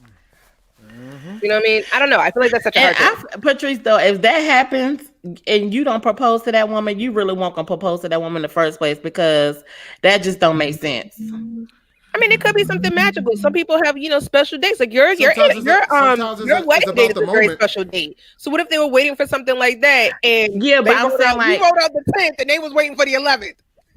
But if the woman leaves and the man just said, "Oh, she left. I'm not proposing." Come on now, you're not gonna even try. That's gonna hurt though. I've heard some men be real hurt. Like I'm planning all this stuff. I done set accounts aside because you gonna leave to give them an ultimatum to make them propose. No, listen, no, it's not an ultimatum, but people. Okay, so if a man or a woman left because she was like, "This is not going nowhere," because obviously it wasn't going nowhere, and he was planning on proposing the next day.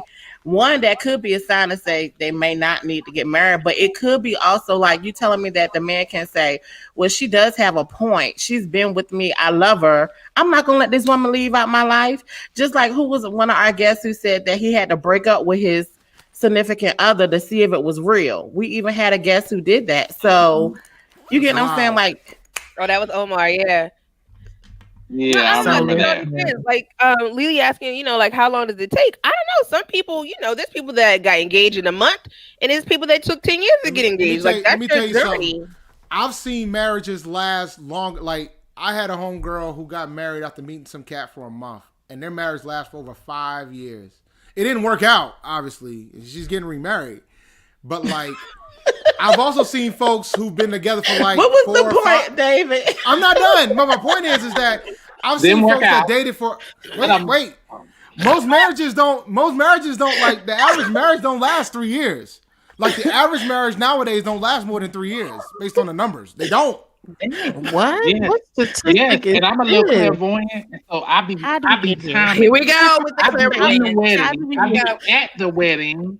And I'd be like, I'm gonna give this some marriages. Look, man, maybe like 2 years. And I'm pushing year 10. Year 10 is next year. But like the thing is, like, congrats, David.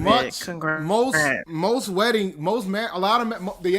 marriages do not go past 3 years. Like you have to break the 3 year point. Mm-hmm. And there's some folks who dated for years, and then they get married and it won't last more than 2.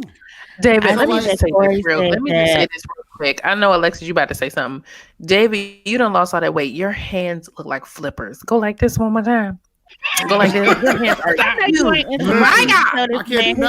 My God. Your hands are. Don't let her do that to you. Don't let her do that. I can't do nothing about that. He's like this. But my hands always been that way. I'm just saying, you got Erica act like your hands grew because you lost weight. I know. I know. Meanwhile, go in on her hand. I'm ready. Kevin got he got toe fingers. That's why he's saying that. Okay, go ahead. Whomever was next. Yeah, Kevin got toe fingers. Oh yeah, Alexis. I'm sorry, babe. Go ahead. I wanted to ask Corey because he said that we need to start believing in marriage and making marriage matter. Well, what does it mean to believe in marriage? What are you saying when you say believe in marriage? What does that mean? We might have to pull. Once that's a whole episode. We might have to bring him up because he got a story. But listen, I have an unpopular. Y'all know my viewpoint with marriage is not the goal for me. So I'm just looking at Diddy and what's her name, Cassie's situation. Mm-hmm. Like, what if they really was what if marriage was not the goal and they really was happy during that time and then they just grew apart or they just decided, you know what, let's make a different move. Or maybe they became unhappy with each other, but for 10 years, some had to be working, and they didn't seem like, they still, to me, like they interact. They've been with each other after post breakup, and they still seem cool. So I just feel like at least for one of them, I just don't know. Maybe marriage is not the goal. I don't know if we'll ever know the details of that. It's just a telltale sign that as soon as she left him, she's getting married and she's pregnant. Like, it just sends a sick sign that maybe. But that could just mean that man just threw a baby up in there. Like, come on now, Kevin. I don't know about that. It could have been a situation. It could have been a situation where the clock. It could have been the clock. Well, she seems very. It's the clock. It's a different dynamic. I mean, it could have been that, and it could have just been somebody that she was seeing on the side, and somebody she decided that she wanted to make her main boo. We don't know. Yeah, right. They could have been talking while we have absolutely no idea. But I think what we're dealing with is a track record. Diddy kept him on the, she done had all these kids with him, never got married to him. I feel like when you're dealing with somebody who has the power of money, you'll just do. Not me, because I don't give a damn. I've said to people before, I don't care if you make this million. If I ain't meshing with you, it ain't gonna ever work. Y'all know this. I done told this story. But I feel like some women will go the distance. They will ride that shit out with you. And whatever comes, they're gonna keep holding on. But for me, time is money. Time is money. So I'm not gonna do that. I'm one of the black women that Kevin Samuels people like to talk about on their podcast. I mean, I have a lot of goals and aspirations, but I'm not about to waste your time and you're not about to waste mine. Like, I'm not about to date you for 10, 15 years and I don't know what I want to do or you don't know what you want to do. Right. Like, I'm just not going to do that. I'm not. And for her to leave him and immediately get pregnant. Go ahead. I was going to say, Kevin, I understand what you're saying. And I think, like, you can have two people that come into a relationship. And at first, that's what they say. But I think ultimately what happens is one person is like, dang, we've been together 10 years. And I think the narrative start to change because they really love you. They really like being with you. And so they're like, well, we're already together. So why not like just make it official? So I just think that a lot of times what happens is you may have one person that has strong views about not being, married forever. And a person might say, oh, I'm okay with that. But then, time goes on, you're looking at 10 years, then you're looking at more, and they're like, no, I think I want to be, married or whatever the case might be. Right. And we do have comments from YouTube. We have Andre Price who said marriage has turned into the ultimate hustle. I just, and I know who Dre is and he has experience. I just feel like marriage, the sake coming from two parents who are still married to this day, they have 36 years of experience. I want to know what he means by that. Yeah, I can tell you what he means by that. Tell him. Go ahead and write us a story, because Corey done wrote a story. Let me go all the way. Well, listen. It's because the thing is for some men fear it because of the fact that if it doesn't work out, they feel they're gonna lose half their shirt. They're gonna lose everything. They're gonna lose the whole nine. They're gonna have to pay child support, alimony, the whole thing. So for some men, it's like, yo, why would I put myself through that? Why would I put myself to that type of risk? Some men feel that way. Yeah, and I'm not saying I all. think it's unfortunate. I think it's unfortunate. It is unfortunate. But coming from somebody who almost got taken to the cleaners in child support, I mean, it can happen. Like, it doesn't take much. So, like, but you don't have to be married for that to happen either. Like you don't. No, you don't. You don't. But like, that's an addition. Like if you have like, I tell folks all like I had my homegirl who did get divorced. I said you should be very happy you didn't have kids with this person because it would have been a damn disaster, and I would have felt for the kid because of the way that it ended.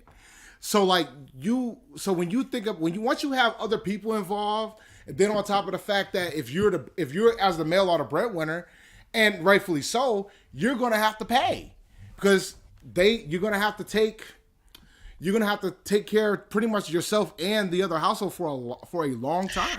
And and I think and this I think what's bothering me is that we're dealing with a certain type of person that I'm unclear with. So we do have Andre who said exactly. He sided with what David said, and I see Kelvin, who is aka Houston, in here. We're dealing with and I think that's what's happening when we respond to Kevin Samuels. We're dealing with men who have been through some things with a certain type of woman. Right. And it's nothing we can say to that. Like we can't do nothing about that. But when you hear this, you're like, oh my God, that ain't me. And so I feel like for those of us women who are about our money, who is about, having children and getting married and having sensible, a certain type of family, we unfortunately we're coming behind the women who done dogged it out. And then, then what bothers me is the men who's never been married who have that mentality. That's my issue. Is how the hell you want to lock into this? But when you ain't been married, nor have you been stripped for your cash. So how can you buy into that? I'm struggling to understand, and I come from the same household. Parents are still married for the same amount of time. And go ahead. I'm trying to figure out if the love is there. What difference does the marriage make? If you love each other, why does it even matter? I think it depends on the person. I'm not going to sit up here. I can love you all day long. And if you say, I have been in relationships before where I feel like some people are very comfortable with it just being a relationship.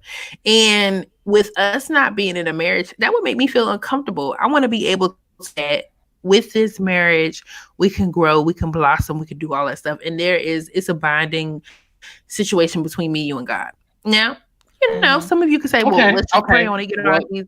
It's a binding marriage between me, you, and God. But I know that it deals with, the legalities. You want the legalities. But I'm gonna be honest. I'm gonna be 1,000. I'm gonna be 1,000 with you, Kev. I'm gonna just say this, and I know it's gonna probably blow up in the comments, and I don't give a damn. But I feel like dudes be on some bullshit when they be like, we could just be together. Why we gotta do all that marriage stuff? But let me tell you this: if I decide in that time that I want to go talk to such and such and have this different type of relationship, the dude be trying to blow the house up.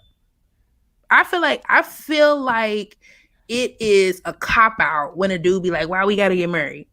Why not?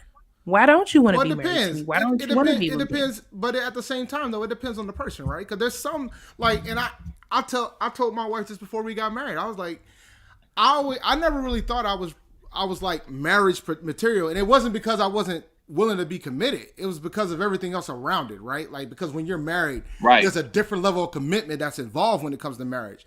There's a different type of sacrifice when it comes to marriage. So like, it never was a commitment thing with me. It was more about the fact that now it's not about me anymore, right? Right. Being the only kid.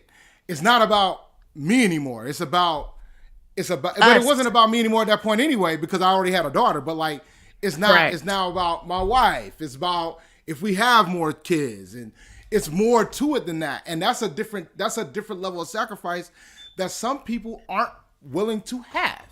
Then if you're not trying to sacrifice all that, then you don't need to be with the person who want to be married. You're right. You're right, but then it comes the conjuring of people wondering about why there aren't too many people that are willing to be committed to that. Because I think some people are always shooting at the infidelity side of the fence, but there's so many other layers.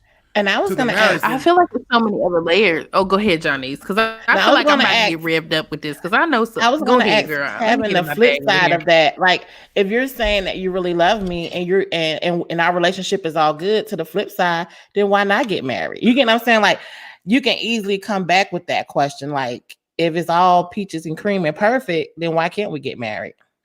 I get that, Johnny's. I just feel like it's something. I feel like it needs to be something that both people in the relationship want. And whenever somebody is pushing, it just seems so sketchy to me. Like whenever somebody is pushing it, like what difference does it make? If you love each other, if everything is good, why are you even thinking about it? And I think it's because societal pressure tells you that you're supposed to be married or whatever. And Kevin, I'm sorry to laugh at you, but you just called everybody who want to be married sketchy. No. No, I told you my parents are married. It's calling everybody sketchy. I think maybe it was somebody being pushy. Okay. We have to give her. Like I heard that whole conversation. Now I was laughing. I don't think he was calling everybody. No, not sketchy. everybody. Sorry, Johnny. I think it's a like I can tell a story about like my cousin who was trying to push to get married from her boyfriend. Listen, and I told her, I was like, and I told her straight up, I was like, listen, if you want to marry that dude, that's great. Like that's great that you want to marry that dude. Nobody wants to be the special affinity obituary.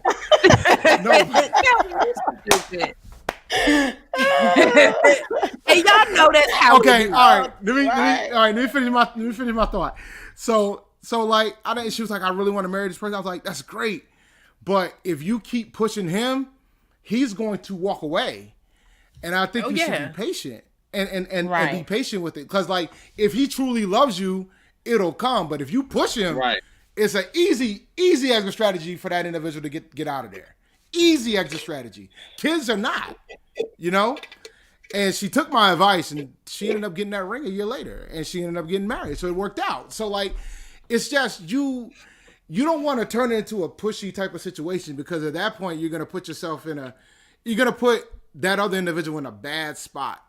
And I understand time is of the essence, and depending on the range and how long you waiting, for some people, some people time is of the essence.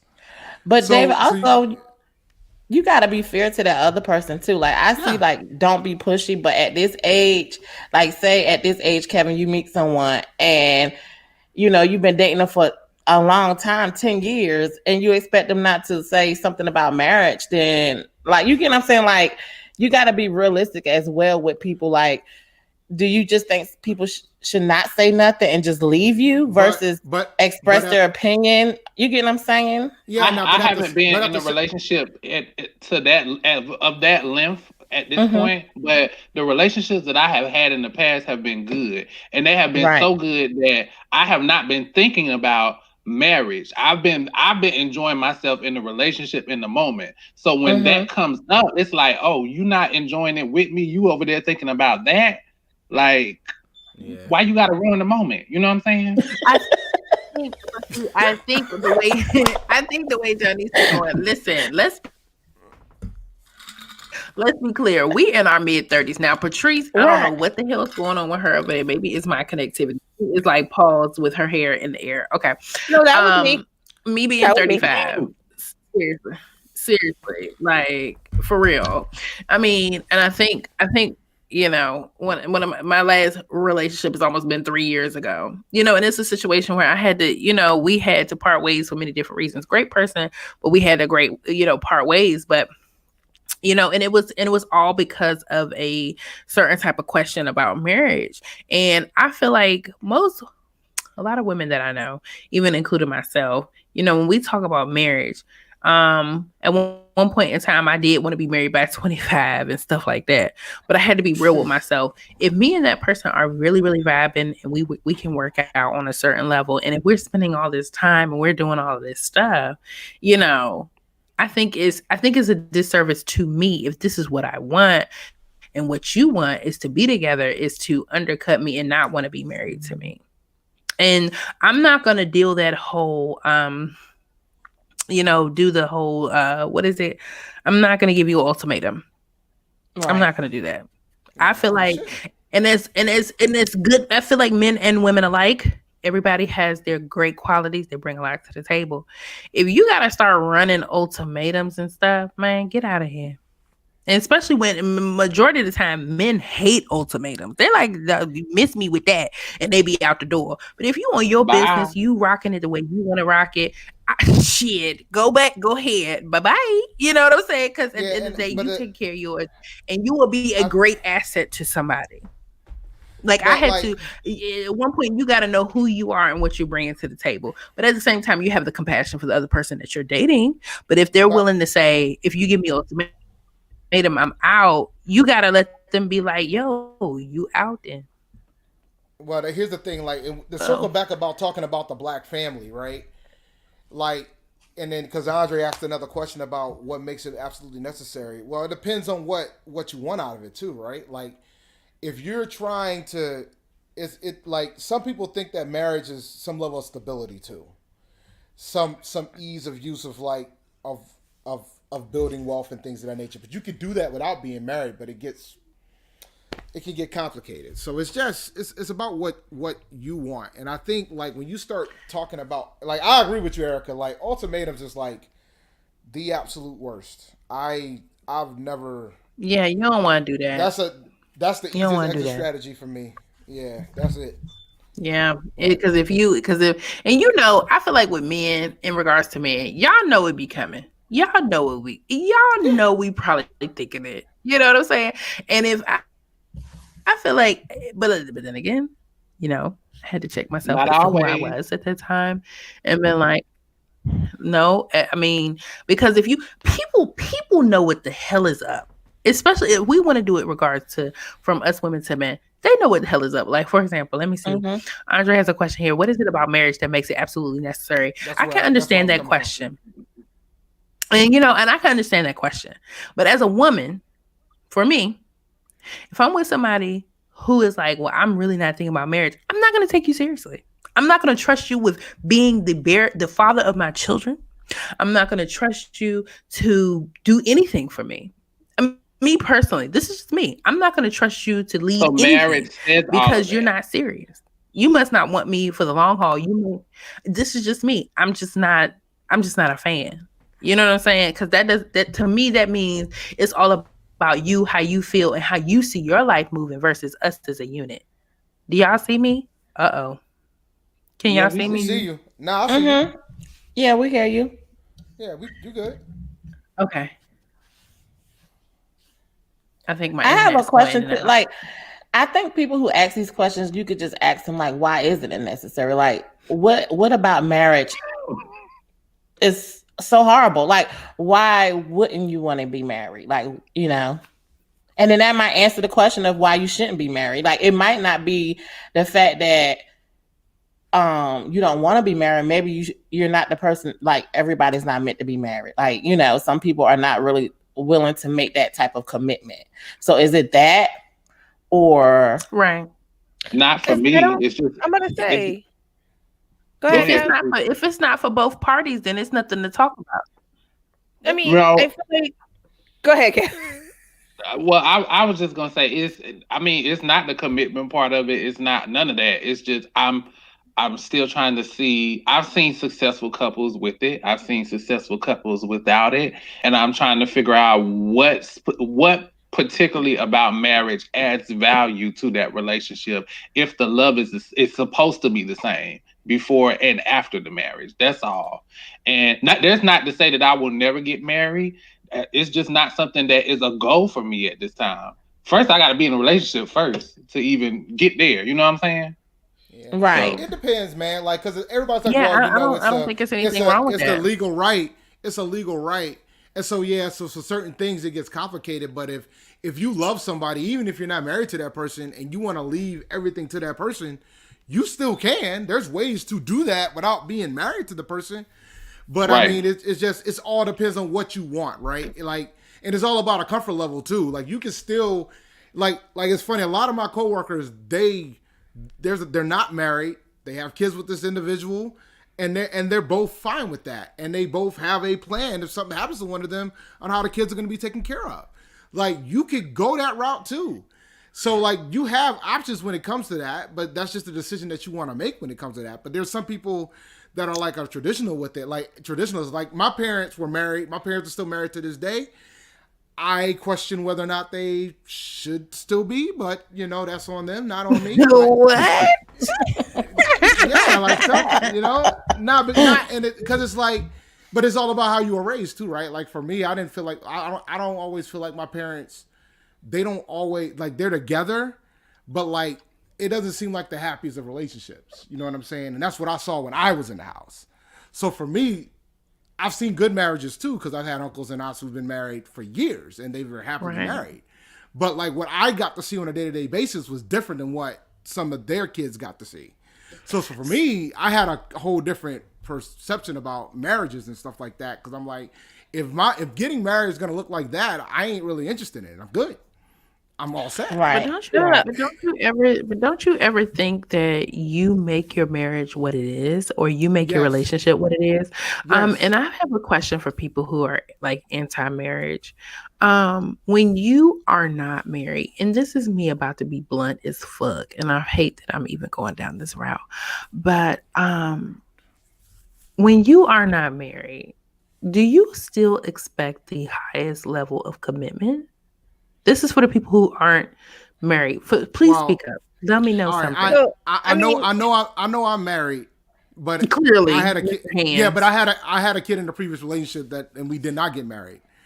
And the thing is, it's the only commitment at that point. Once you have another person involved, is taking care of that person that you had with them. That's the only commitment I expect. I expect you to be the mother. Just like you expect me to be the father of the child, because you know it didn't work out. But when we were together, there was an expectation. All right, we're going to try to make this work, and if everything works out, then maybe we'll look into getting married and stuff. But it didn't, obviously. But there's still that level of expectation because of the commitment that was brought in. Because we have another individual involved in that. So it depends. But like you know, I mean, some people see it differently. I got man.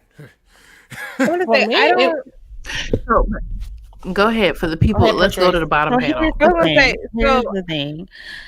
If you can't commit to me without me being married, that's kind of weird. Yep. Like, why does the commitment have to come in when you marry me? Right. Why does it have to be legal? Right. Like I feel I think what she's saying is marriage is a bigger commitment than I don't think it necessarily is though. Like how is that a bigger commitment when you're getting married based on the commitment that you have already established? Right. That's what I was saying.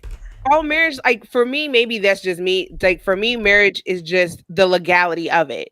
It's nothing more. Like it's now we're just pretty much saying we're legally bound. Like everything that we have should not change. I kind of feel the same way, Patrice. Not for me. Mine basically forgot. So basically, when you're in a relationship with such and such, let's say you're in a relationship with such and such. Who's that? What I mean, such and such. What is it? What is you're saying? Like you have to aspire something in the relationship. Like why are there? It almost seems like there's like levels to the relationship. Like if I feel like I love you. There's definitely levels to it. They are levels. There's definitely levels to a relationship. Yes, but once you that's not a non-negotiable. But I feel like, and I want to get married. Like, well, let me want to get married. But one second though, because like there are levels to relationship, but your love for me shouldn't be different just because we've gotten married. Like, if you love me, you love me, right? I can see that, but what is so if you are not married, right? Not married. Is it the public declaration of it all? Is it the declaration of it all? This is a very straight to the point question. If you're not married, right? because you don't want to be married? What is their commitment to you? Like, what is the at any time that person? I mean, because I know it's definitely more than just a marriage license and all of that good stuff. But at any time that person, it definitely is. It's so much more to the puzzle, because marriage is way bigger than just being committed to this person. But what is it? But why can't you be that same way without that piece of paper?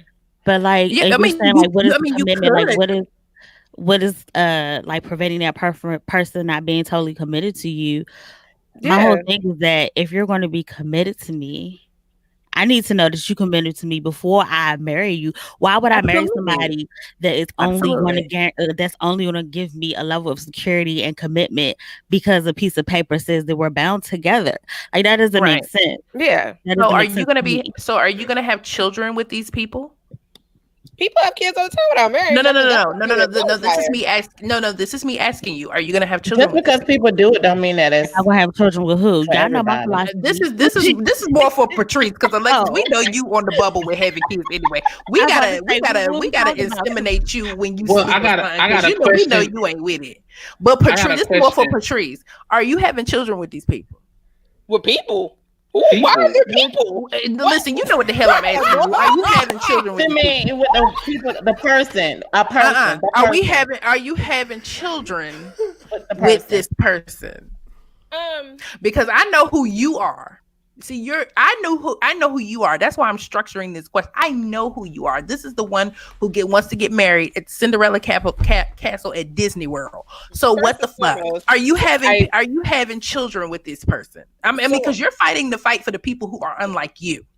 So that's what I'm asking you. But But I'm asking you, are you having children with these people? Well, I want to know who these people are and why. Girl, next question, honey. Next question. Well, let me ask you a question. Let me let Patrice answer it. But I got a question. It ain't no point, Erica. Kevin. Go on into your question, because she about to give me some jacked up answer. I probably am. No, I was gonna say, more than likely, because we are middle age, I could honestly for myself see kids before marriage. Just because I can get married at gosh, I done threw myself into the abyss, honey. I'm just saying. I forgot who I was asking this question. Let me find out. I was gonna say that everybody kind of just glanced over the fact that if you believe in God and if you are a person that believes that that's what marriage is about, that you're honoring and respecting that from a religious standpoint, you know. I feel like that's very important. Most important, extremely in my opinion. So if that's you, like if you're a religious person, then that, you know, that will be that's their answer. That was my answer. Like, you know, I knew that I was making a commitment not only to my husband but also to God. So and I'm cool with people who don't want to get married. I'm cool with that, but just don't fuck with me. Don't want to get married. I will say there's a lot of Bible Belt Republicans been married multiple times. Don't want to get married. It's something wrong with you. Yeah, but no, it isn't. Like, the tone is that if you don't want to get married, like somebody in the comments was like, hold on, Erica. Somebody in the comments was like, if you don't want to get married, then you shouldn't date at all. Right, like I don't believe that, but listen. Here is the reality of the situation. You don't want a piece of paper, but this is the reality of the situation. Here's what happened. But here's what happened. All of us have been in these relationships where we wanted to be with this person. Let's be real. Don't act like y'all ain't been there. And you wanted to be with this person. You didn't necessarily know if you wanted to marry this person or not. But here's where the gray area becomes very black. Is when you want to be with this person you've invested in so many years, and you, as I know, as a woman who's very progressive, who's very much for, you know, I'm looking for the future. If you really want to talk to me like that, I'm already calculating in my brain what it looks like. You know, I think it's a gray area when you date if you do not align with that person. Meaning, if that person does not want to be married, say it. Just say it. And yes, I might not rock with you. I might not rock with you because that's not the way I see my life. But if somebody really wants to be with you, they're gonna want to lock that shit down and be with you forever. They don't want you to be with nobody else. They want to build with you. They want to invest with you. But the thing is, what if that person ain't trying to rock with the marriage game? But that's what I said. If I'm one of them people where if you say that to me, I'm not gonna judge you up like, oh hell no. It's gonna be more like, thank you for telling me on the forefront that that's not what you want to do. But let me tell you what happens. Those people who don't want to necessarily get married, sometimes they want you to still stick into the game. They want you to still pay your time and energy and money into their ass. And it's not gonna help me. It's gonna hurt me.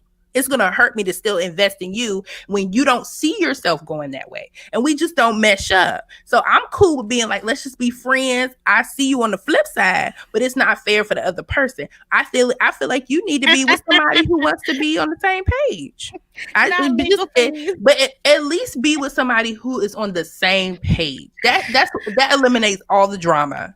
That eliminates all the drama. Would your views on marriage be different if your life was exactly the same as it is right now, but your parents were not married? I don't know. I mean, like I didn't come from people that were married. I've never seen anybody married my uncle was married to my aunt, but that was the only people. And my grandmother was married to my grandfather, but he had passed away before I was born. So I've never seen anybody like in my immediate family married. And that's why my viewpoint is the way it is too, because I feel like I saw people outside, like, of the community that were married, and they were like killing it. I looked at their family, I looked at their children, and it's somewhat envied like that family. I don't know what happened behind closed doors. Now I can say that as an adult, but just as a kid growing up, it just felt like people that were married just was rocking it and killing it. And that was just like the epitome of like the Black family or whatever in my eyes. So it makes sense. Yeah, I mean, it depends on you. If you don't want to be married, that's okay. I'm just saying, when you want to do that, you should gel and go that way with somebody who feels and understands that. Because if it's somebody most of y'all are products, not everybody, but most of everybody up here are products of a family, like a married family. And and a lot of my friends that I see that are very successful come from a product of two couples, people that are married. And even statistics say that, when you go that route, the kids and things like that are, better. Well, no, I'm not a product of none of that. So, but mostly everybody, me either, Alexis, but I'm just saying, like, when you look at the majority of people who are raised in that type of environment, So is it the kids that make the marriage the better thing? Is it the family? It's the whole family aspect. The thing that I don't like about that statistic, and this is just me personally, is that it makes me feel like the home that I came from was less than. No, I don't feel that way. That's how, because what it says is like, okay, you got to be thriving and successful, you need that 2-parent household. And that's not always the case. It's just talking about like a majority. It's just I understand that. There's a lot of, because the thing is, there's a lot of kids David, who have 2-parent households. David, let me finish. Finish. Okay. I understand that, but that is just how I feel. Like, saying that the majority, that doesn't include me. That majority don't include Alexis. Well, I didn't grow up that way either, Alexis, but I don't feel offended when I hear that.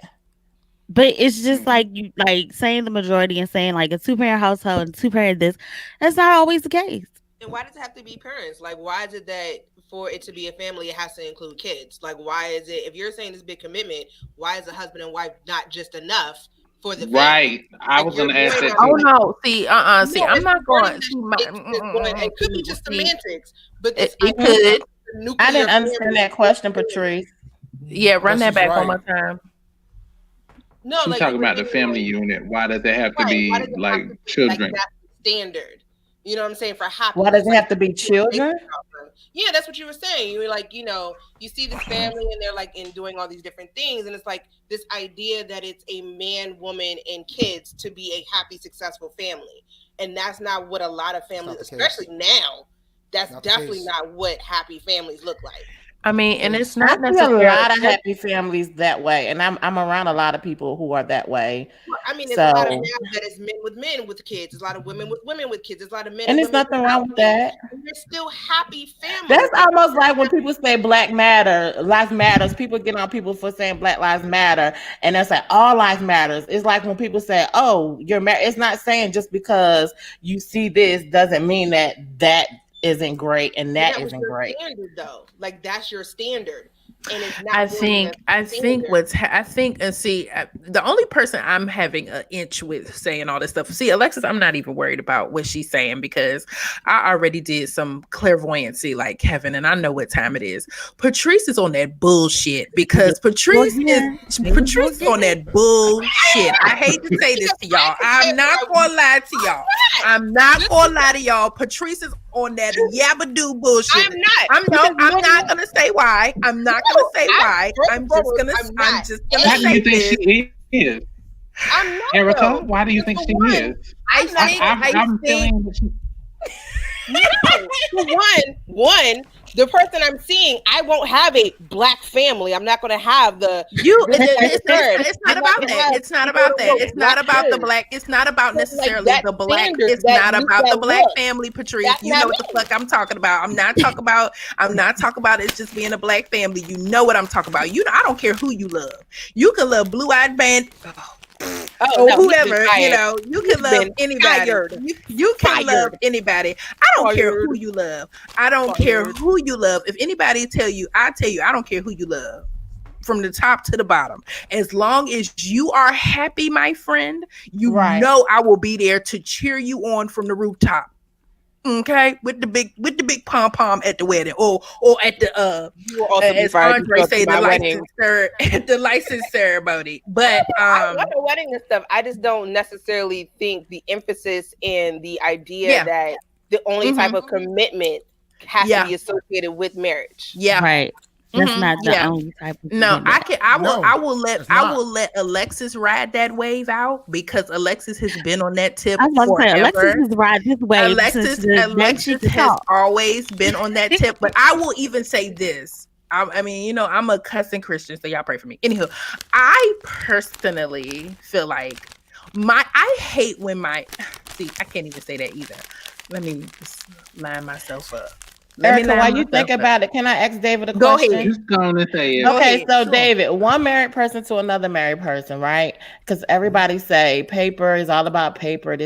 Me personally, I do see a level of commitment, and I'm not saying that the love is different from my husband, responsibility, and all those things. Did you not see a change when you got married in your relationship? Even not saying like you were still committed to your wife, all that. I was still committed to my husband. But there is a difference in between when you're just in a relationship, engaged, and when you're married. Would you not agree with that, David? I mean, the more but it's all about the situation too, because there's some people who get married and they're not living with their significant other. Like there's different. But it does depend. It does depend, right? Because it's a different. Like, there's folks who get married and they don't live with the person until they get married, right? Right.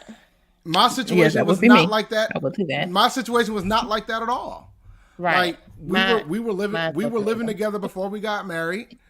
I mean, we got married. I mean, the commitment, of course, it changes. We didn't start trying to have kids until after, type of thing. Right. So there's some aspects that change within it. But the commitment was always, for me, the commitment was always there because I was already with the relationship with that person. Right. Like, the commitment was always there, but they were saying like what changes. So basically you're saying there are aspects of the relationship that change when you got married. Yes or no? Okay, thank you. Well, yeah, I'm gonna change because now we legally bound. You can take my money. Hell yeah, I'm gonna act differently once that little piece of paper gets signed and we. I gotta hire Alexis But aren't you? But aren't you? My assets are kept. But aren't you? And I mean, if people don't want to get married because they don't want. First of all, I'm not necessarily totally against a prenup if that's how people really feel. Like, if you want to protect your assets, which you need to at least come to the table with some assets. Okay, let's talk about that. You see, y'all sitting up here talking about these prenups and all this other stuff. And if you got $5 to your name, you better get out my face. But you go ahead and sign it. You can go ahead and if you ain't no punk, holla, we won't prenup. We won't prenup. Go ahead and get prenup. If y'all are really stressed about this money that y'all have, go ahead and go. If it's all, and let me ask that, is this what it's all about? Because I think for men it's a big factor. It's a big factor. Well, go ahead. If you want to protect your money, that is a huge. Now let me be clear. Let me be clear, because I don't want you guys to make some assumptions. I do not have a prenup. Okay, because we know you're gonna make it. Okay, we know you're gonna make it, David. Okay. Oh, we gotta make this shit work. I'm only getting married once. Right. Okay. We gotta make it. That's okay. Thing. Right. And we pray that you make it all the way to the end, David. You just live your life and make it happen. We are. I ain't worried about that. But it's just, part of the reason why, like, a lot of men are kind of hesitant with it is because of the fact that they're worried about the assets. I'm eating my gummy bears. Don't be judging me. No, it ain't you, baby. It's Maurice's comment that's taking us out. Listen, Patrice, I know where you live. I understand the demographics. Do what you gotta do, Patrice. Okay, my line sister just wrote, I think the issue is also healthy marriages, not just marriage. We need healthier and whole people who are willing to commit. That's what she said. Whole people who are willing to commit, communicate, and sacrifice to alleviate a lot of these issues discussed, not just the fantasy of being married. Thank you. Bless you. Okay, thank you. I think she was gonna write something else. I don't know why she didn't write what she's thinking. The biggest key of that is sacrifice, because I don't think it's an issue with commitment, and I don't think it's an issue, and it could be an issue with communication. But the bigger thing is the sacrifice. With that, David. Yeah. The biggest thing is the sacrifice. I don't think a lot of folks aren't willing to put the sacrifice that's needed to pull it off. And there's levels to it. Like that sacrifice. But like, I think everybody always gets stuck on the commitment about why folks don't want to get married, where it's more about the sacrifices. It's the sacrifice. Ain't nobody with that, because at any time you could roll out. Because if you under any binding anything, you just can't move and do what you want to do. Oh, you can roll out. You gotta sit there and work. I'm gonna twist it. Can't do what they want to do. If you married, you can roll out. Because if you're married, you can get out, but then you got to go through the fine-tooth comb of the details. Unless you have prenup, right? You can get your cigarette walk popping and be gone in a heartbeat. I just thought about this, y'all. And it might make sense. It made sense when it was in my head. So I'm gonna just say it, okay? So every part in our lives, right? We go to elementary school, we graduate. We go to high school, we graduate. We go to college. What have you done in your life, and you just gonna keep doing it forever, and you never graduate to the next step, like? So your relationship is gonna be, you're just gonna be in it, and you're never gonna graduate to the next step of what it's supposed to be. Well, it's kind of like working. It's kind of like working, right? That next step don't get me nowhere. Where the next step get me? It's like working, right? There's some people that work till they die. When I go to high school, depends on people. Because when I go to high school, I get a degree. When I go to college, I get a degree. When I go to this job, I get this money. What's the next step? The next step for me was kids. The next step for me was kids. That was my next step. It depends on what you want. It just depends on what you want. It really just depends on what you personally want for yourself. And I also feel when you do interface with certain people you didn't see coming, you have people come into your life, things may change. It's not that you necessarily want to change, things just change. Like I said, everybody has been in certain types of relationships, and that they may bring certain things out of you. I personally believe you can meet somebody and they make you feel like you want to be bigger and better than you were the day before. And I don't have an issue with that. Listen, I feel Janice so much tonight. David, if you don't back that bag up from that microphone. David, can you mute? David said, don't judge him. He is doing good. Okay. I feel Janice, but I'm in a Kevin, lot of do you ways. think marriage is a business? Do you It think can marriage be is a for business? some people. It I think can it is. be. It can be, but I just feel like I'm I'm very non-traditional in a lot of ways. And I'm not gonna let people tell me that you need to get married because that's what you're supposed to do and do it for them. If I Exactly. want I to can do it, understand I that. will do it. But Right. this idea that and I hear you, Janice, and especially on the covenant before God part, because I'm a Christian too, and I'm non-traditional in that way too, because I'm spiritual. I don't consider myself religious. I'm spiritual. Right. But I'm not gonna let anybody just tell me this is what you're supposed to do, so that's why you should do it. I want to do it before I do it. And I'm from the school where I want to do what I want to do. I don't want to do what somebody else is telling me that's what I should do. You know what I'm saying? Right. Yeah. And this No, is I'm what with I you, got Kev. for all of y'all up here. I think that y'all gonna find a person that makes y'all so happy. It ain't none of this gonna even matter. This conversation not gonna matter, and you're gonna be so happy. It's not gonna be like a thing where they want to get married. It's gonna be like, yes, this is what we want to do.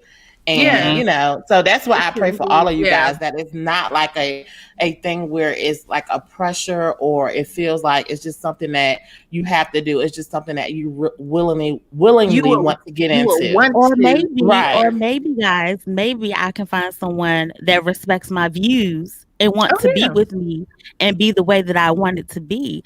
Like, that's the thing that I have an issue with, where it's like, well, maybe you'll find someone and they'll change your mind. And why? I don't want my mind to be changed. You don't want your mind to be changed for what is. You don't want your mind to be changed, and I can understand that 1,000%, because you're saying what you want is what you want, right? I'm just What saying, you want is respect what you I want. want. Like, if the person that I'm with, I want them to respect my views. And I don't want it to be like, how will you be able to respect theirs if they want to be with you for the rest of their life in a certain capacity? How does that happen? In a relationship that I was in, they knew that I didn't want to get married, but I told them if that was something that was really important for them, that I was okay with it. But that was that time. I won't ever say that again. I won't do it again. You don't never say never, Alexis. I don't think you should never say never. Because that was that one person. We're not gonna let you do yourself a injustice. But because that's not how is that an injustice? Though? It's an injustice because you're saying it's an injustice because you're telling us as your friend, based off how that person off of some old stuff that you will never allow yourself to love in that capacity again. It's not me saying that I'll never be able. No, Erica, that's not what I'm saying. Erica, that's not what I'm saying at all. Okay, what I'm saying is that I will never let someone else dictate how, like, not even dictate, but I will never let someone else let me throw my beliefs out the window. I felt a certain way and I went back on that because I was with this person, but I don't want to do that again. If you can't respect the where I'm coming from, then this ain't for me. And that's okay. And I think that's something you should say at the door, right? That is something you should say at the door. But I would say it at the door. Yeah, and you said it at the door. You said it at the door. But why did you stay? Why did I? Well, because we didn't start talking about marriage until we was like 3-4 years into it. But after he started to relate, we didn't have that conversation before that. So when he started to have that conversation again, why do you stay? Well, I didn't. I mean, there were things that occurred. I know that part, but that's not what broke the relationship up. That was part of it. Yes, but my thing is, do you? But like y'all be telling me when I say I don't want to date short men, right? I put that out there. I mean, but if you don't want to date short men, that's fine. I'm just joking. But it's the same thing. You know what I'm saying? It's almost in the same vein of you say what you're gonna have to say in the front end, and if somebody continues down that road with you and knows what they know about you, they're taking the gamble of I'm gonna have to compromise not to get what I want, which is to marry this woman I just have to be in this certain capacity for this woman. They're just gonna have to compromise in that capacity. But let me at least tell you this. If you are steadfast and cemented on that one item, you're gonna have to compromise like a big bitch on some other stuff, because they're gonna always bring it back. But why we ain't married? It's not even that. It's just that I need you to respect my beliefs. I don't feel like my belief is being respected, and that is the issue. I'm not Because Alexis. it's like, well, if you don't want to get married, then why date? If you don't want to get married, then you can't go to the next level. If you don't want to get married, the commitments are not going to be same. Why have children? Well, everybody know my beliefs on children and marriage. Yeah, and I think you should speak. I think you should pray it unto God as to what you want, and in any capacity of what that is. You should just stick with it in just hopes and pray that somebody can love you at the level that you want to be loved and respect that, and not love you beyond the point to where they want to take you for yourself. I know.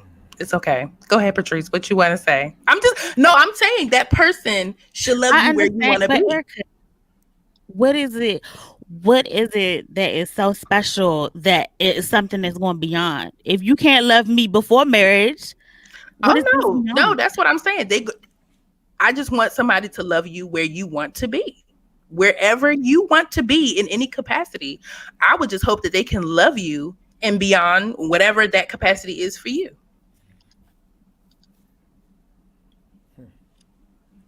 Where we getting lost at? I'm not lost at all. I mean, because everybody just staring at me. I was like, what are we doing? No. Look. I think I've said a lot tonight. I mean, I am not getting attacked by Lex. No, I agree with Alexis. And I feel like when people, like you said, Erica, like, oh, she's going to compromise in other areas, I feel like that's unfair. Because how?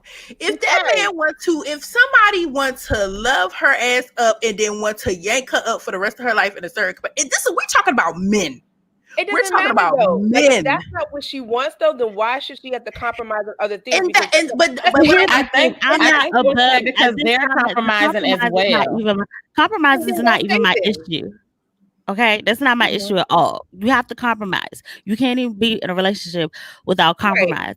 I'm not saying that. What I'm saying is respect my desire not to be married. And when I say respect it, I mean, don't tell me that my belief is wrong just because it's not what everybody else believes. Don't tell me that my belief doesn't make sense because you can't go to the next level. That is what I'm saying. Say, okay, Alexis, I understand you don't want to be married. This is the way you want to be loved. It's not like it. I just feel like I feel like it's like marriage is the end all to be all, but for me it's just not. And I pray that you get exactly what you want and somebody can meet you at that level. I don't know. I feel like it's like no difference than like when people say they don't want kids, and all of a sudden, well, then what are you doing? Like, why don't you? Why? That's right. Why don't you want kids? That's a good analogy. That's a good analogy. It's because they trying to tell you what you're supposed to do. They're trying to tell you what you want to do, and that's the only thing I have a problem with. Not that there's anything wrong with it. Not that there's anything wrong with it. It's just not at the moment. It's just not something that I am seeking. That's all I'm. I guess my point I was coming from Kevin is from Kevin's point where he said that he doesn't want to be forced. So that's why I was saying that I pray that he's not in that situation, that nobody's in that situation where when you're in a relationship with someone that you feel like that. So if that's not what you want, that's not what you want. I get that part. But if it is what you want, you just don't want it in a certain way. That's what I'm saying. Like, I just hope, and pray that when you're with that person, it is not that way. It's definitely the way that you want it to be and go the way you want it to go. The thing with me is like, I'm with Kev when it comes to like, it's about folks saying it's the right thing to do. Like, because like for me, it's like, I remember prior to my daughter being born, my mother was like, you need to marry this girl. And I'm like, why? She's like, because it's the right thing to do. And then my dad was like, nah. If you love that girl, you want to marry that girl, marry that girl. If you don't want to marry that girl, you don't have to marry that girl. And you know, my mother was like, "Well, it's the right thing to do based on like you're a Christian, blah blah blah." And my dad was like, "Nah, you don't want to do that. It's your decision. You make the decision of what you want to do. If it comes down to It's that, your life. It's your life. You got to live Right. with it. You're living with bringing this child to this earth, so you have to live with whether or not you're gonna marry. You know." And initially, I didn't understand where he was coming from, and then he explained it to me later, basically saying, because I have a half brother. He was like, "I married I married your brother's mother days before he was born because it was the right thing to do, and it didn't work out." I don't believe in that. That's a tough one right there. You shouldn't just get married, but just because somebody's pregnant. But it was a different era too, right? We're talking the 60s, 70s, right? Mm-hmm. So it's different then, like. But like some people, if they're like very religious, they're traditionalists when it comes to like you shouldn't be bringing kids in here unless you're married and all this and the other thing. I'm like, but most kids that are born now, that's the way it goes down. Like, I mean, it doesn't make it okay, and people can believe what they want to believe, but that's the way it goes down. I think what it ultimately boils down to is whether or not you're going to be a parent to those kids. Like, there's kids who end up being successful with both parents in the house, in a single parent home. You can still knock it out of the park anyway as long as you put in the work. It's just not going to be the traditional scenario of what you got. Because like my daughter, she goes back and forth and does what she got to do. She's here most of the time, but she's a good kid. She's doing her thing. She's knocking it out the park. But I'm not going to do her a disservice because of what happened between me and her mother. Right. So it's not fair to her. But you know. You gotta be happy how you want to be happy. That's what it boils down to ultimately. It's so many paths to happiness. It's not one way, and that's even back to the conversation that we were having about, having a certain GPA and not going to college. And it's so many ways to be happy, and you don't have to do things one way just because everybody does it. Don't let society. That's what I hold over these past few years. My path is not going to be the same as everybody else. To skin a cat. No. And that's society is. I just want my friends to experience. I'm saying that's the thing with society. Society is not. And, I just feel like ever evolving. Yeah, but I feel like you should. For me, I'm just really, really big in, being open and available for the highest of heights. Whatever that works, however that works for you. And I also know that God, you may have I have, there's so many things I've always wanted to do. And there has been situations that I wanted to be a certain way and has gone totally different. And it has benefited me. So but that's just me. I'm flexible for wherever and however my life is going to go. And every time I've tried to fight something that was coming to me that ended up making my situations better, it was a certain type of presence. But that's just me. But I always wish the ultimate happiness for my friends. Can't nobody take that away from me. Me wanting the best for my friends. And however that looks, God, you got it. However that looks, I just don't want anybody to smite their face. To based upon, even though you may have seen certain things growing up, that don't mean that's going to be your journey. That don't mean you ain't going to be bigger and better than what you've seen in the past. We never know who in this group may marry a certain type of person, and your life just takes or be with somebody, and your life takes this dramatic change, and you are sitting in front of Oprah telling your story that you're like, you thought. And then some amazing things happen, but that's just me. I'm always the one. Okay, Pastor. I'm always the one who want the best for my friends. Erica. And then sometimes people ain't ready for that. I've had to learn that with this very podcast. I have learned I might want my friends to shoot for the stars. They just want the fucking clouds. But they have to experience life. And me too. There are certain things I'll be like, this is how I want it. And I've also learned to just let go. Just do your thing, work your jobs, get your whatever you want to do, Erica. But at the end of the day, I don't know what's going to be happening in a year and a half. What is that? Hopefully we're not still in the pandemic. Come on. We supposed to be at G-Ho, right, David? With you and your big old hands. David, go like this. Go like this. You got jokes? David, them hands. My gosh. Yeah. David. Listen. Listen, David, you can if I wasn't palm so a fat when I was basketball younger, with those fingers. I know I can. Don't let her do it. Don't let her do it. David, I did not know. Christian, right? You had the fingers of all things. Like David can, like, he can just go in. Like, you be the sign language of America. Go ahead, David. Do not let her. I'm trying my best to be nice on your show. I'm trying. Do not let her do this. It's okay, Kevin. It's okay. I got thick skin, but see, Kevin. at least you don't have toe fingers like Kevin. You know what? Listen. You can talk about my toes all you want. Just don't make fun of the guests. No, David's good. David is like, yo, what? He has basketball player hands. Okay. Thank you. Lily, listen, that's the whole thing. Y'all, we've been on here. It's almost midnight. Oh, you know that? Put Corey saying up, Erica. That was good. Corey. Sometimes we get so focused on what we think we're supposed to have, we lose sight of what God wants. I'm not gonna lie to you. A couple years ago, Corey, I had to just back up. I mean, I still go for what I want in life because there's so many things. When I was saying what I was saying, it doesn't necessarily mean with just relationships. It's just anything in life. Just anything in life. You know, you think everything is just gonna go boom, boom, boom, boom, and you got a whole nother situation going on. Like you just do. I mean, I just finished my leadership training today. I graduated, and one of the things that the guy told me, thank you, he was like, you might have to move again. I was like, I don't feel like it. Like, I think I want to settle down. He was like, but it's been 3 times that I've heard people say, have you thought about going to California for this?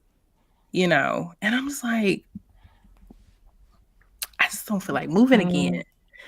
Go ahead and go. Clairvoyant. You can't say you feel like moving and then be talking about missing my blessings. Ain't that what I said? That's what you. Ain't that what I said? Ain't that what I said? But you know, but I have moved.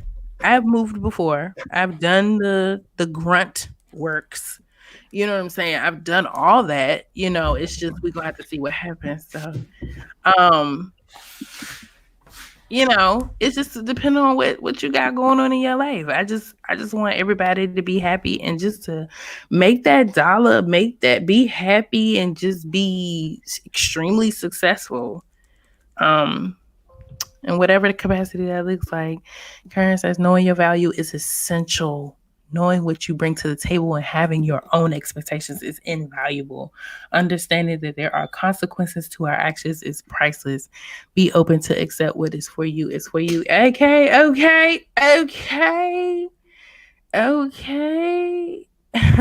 Tiffany, listen, girl. Come on, girl. That's a fact. So, Erica, what Tiffany said is valid. We gonna what see. Tiffany said is valid. I just was like, dang, again. No head. Again. You gotta make your moves now while you're still young and free, because once you get other individuals involved, it's a different ball game. You ain't gonna be as mobile as you are before. I'm telling you. Facts. I'm like, let me tell you something. Now, Erica, you can't be talking like this and then telling me the things you tell me. You can't do both now. But listen. You can't do both, Erica. Get her, Alexis. Get her. No. I'm not gonna reject you though. You can't do that. You can't say that and then tell me the stuff you tell me now. That don't work like that. The difference is I done bumped up against it. I done did it. And if I have to do it again, I will do it again. I mean, I'm just like money's there. One of my line brothers. He got up. He woke up one day and was like, "I don't want to do this anymore. I'm heading to Cali." And he quit his job and moved to California, moved to LA. I'm just like, so like, you know, you can make those type of moves when you ain't got any level of commitment. Children. You ain't got no kids. You ain't got no husband/wife. You can make those type of moves then. But once you start having kids, you got to ask this one important question: what about the kids? What about the babes? What about the babies? Yeah. Trust. I've had opportunities to make a move, but the first thing I had to ask myself was, well, what about these kids? I want to yank them out of school. Right. You can pick them up, put them in the car seat, and roll out. I mean, I don't know. You could. It just depends. It sounds great on paper, but then you got to think about everything The reality. else that comes around that. Right. You got to think about everything else that come around it. Because believe me, I've had my look. Do you think I like these snowstorms? Yeah, you up there.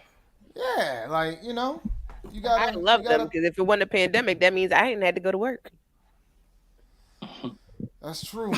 Well, I didn't appreciate digging my car out this morning. Now the thing is, in my job, typically when we get snow like we got yesterday, because we got I think my house we had about 9 to 10 inches. So like when you get snowstorms like that, typically I don't go in anyway, unless I absolutely have to go in. Even if it was not a pandemic, I ain't going in because they're open. We don't close. I'm like, we are closed. I'm not driving in that. I mean, like And it was funny because yesterday they was like, yo, is somebody going to be there to open the lab? And I said, nah, my guys are going to chill at the crib. We chilling. Pandemic, snowstorm, chilling. We good. Like, I'm not going to make anybody come in tomorrow. Wow. Well, is there any last words? Look at Kevin. First of all, Kevin, we didn't give Kevin his props. Look at Kevin with the little plunge neckline. You look all smooth. You done moisturized today. Look at Kevin. Praise God. We see you, baby. Thank you. Kevin's gonna. You know what I've learned about Erica in these last 2 episodes? Well, tonight and we'll record. She got a thing about ashy people. Yes, she does. We're talking about ashy moisturizing. Yes, she does. Yes. Yes. I stopped talking to a dude because his hands was ashy. My gosh. But the thing is, but in the era of the Rona, man, everybody got ashy hands. Everybody putting on that sanitizer, washing their hands everywhere they go. No, you are not going to put your manly hands on me and they ashy as hell. That is disrespectful. That is disrespectful. Okay. That why? How dare you? And y'all, man, y'all about the visual. Y'all see, I'm all buttered up. And then you're going to bring them tails from the crip fingers towards me? No, you will not. No. Erica, you might have enough moisturizer for the both of y'all. When they touch you, then it start rubbing off on them. Like, wait, hold on 1 second. Not in one spot. Not in one spot. Everybody on here is moisturized. Praise the Lord. We can't tell David because you far back, but everybody know I will offer you a good butter, good lotion. Not everybody on here gets too ashy. If so, I'd be like, come in, let me hook you up real quick. It's real. Oh my God. These text messages. Shea butter popping, man. Shea butter is the key. Well, is it Alexis? Lean back real quick, Alexis. We're going to give Alexis her last little bit of prop. If y'all can see her, she's giving sports sexy tonight. Johnny's is a very married woman. So we're going to say again, she's giving, we wish you a Merry Christmas and a Happy New Year. Good day. And then Patrice, we're so shocked we don't have one of your representatives in the comments tonight. Again. All of them are waiting. They're in here, but they're waiting for her to get off so they can. And then Patrice gonna have to decide who she's gonna talk with tonight. No, they have been fired off the bullshit. The bullshit of the bullshit. Fired. Dismissed. Okay, we done opened up a little Pandora's box. Okay. And David is giving us slim chic with gamer vibes, extra length on the hands. Look, go ahead, Dave. Boom. If you don't leave this man's phalanges alone, man. Listen. I just got a text message. I notice men's hands. It is a very obvious thing. I don't know what it is. It's been since college. It's certain things I just noticed. Listen. I've been dealing with the hand jokes forever. It is. Wait a minute. So you've always had long fingers? Always. Listen. High school, college. Go ahead. It's okay. Al Gore did not invent the internet for you to sit up here and talk about this man's fingers. Okay. I'm not talking about him from a negative place. Go ahead, Dave. Dave will be a model. on Al Gore's internet, this is not what was intended. Okay, Actually, David gonna be in the. He I gonna don't be think. taking pictures I think like this. 95% of the things that happen on the internet, Al Gore didn't attend. It's okay, David. We thank you for coming tonight. We want to also give it up for our little Aggie baby who was on here. We gonna have to really get ourselves together for him for his episode. Let me tell y'all something. Y'all look. That episode gonna be 4 hours. that episode about to be that about to be a PhD for that brother. That man gonna be class of NCAT 2028. He's a good guy. He's a good little man. He's a good kid. I ain't gonna doubt it. He's a good kid though. He's a great young man. And he wants to come and talk about how he survived his first semester at A&T. And I really wanted to pick his brain because one of the pictures in his little end of semester video, he was in the hospital. And I was like, what is happening here? But he's like a super young Darren Brand. That's what I pick up from him. He's like, everybody knows him on campus, even though campus is like less than half capacity right now. He's a big deal. And they got a couple of different nicknames for him. So he's really dope. I like him. He gonna be a problem, man. Yeah, and he's from Warren County, so you see, Corey said, I just want to say y'all have helped me so much tonight. Y'all just don't know. Oh, Corey. Corey been through some things. Corey's been through some things. So when this episode, if you haven't heard episode 23, check it out. I feel like we're balanced. We're a balanced group. Everybody thinks differently. So it was balanced. But this was the episode where me and Alexis were aligned. The stars were sparkling bright. Please, Erica, you just had your Kevin Samuels moment about men being ashy, okay? It was the same thing. I'm saying you could fix that. You could fix that. Y'all it didn't matter. You right now on the knees.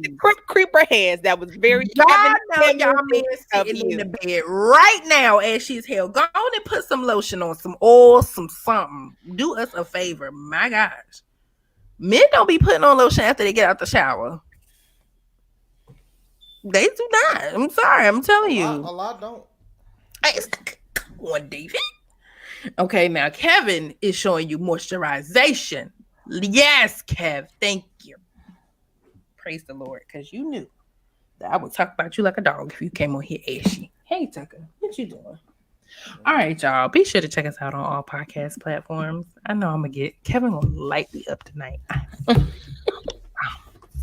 He's going to talk trash when we get off here. But check us out on all podcast platforms. And you know, and thanks to Patrice, you can now catch us on YouTube. The full episode. Y'all should have been on YouTube, truth be told. Like y'all gotta just link it over there. David. The first video was ashy. It was the we had a typo. We had all kind of stuff happen. It was a hot mess. We're gonna get it together. We're gonna get it together. Like, it ain't that bad. I mean, my show. Patrice was like, let me shock the world. Boom. And I'm like, what? What did we not get? Is this not what you wanted? Is this not cool? It's just we gotta be prepared. So we'll see what's up, David. We gotta look at our numbers and see if the impact will be a thing. Maybe you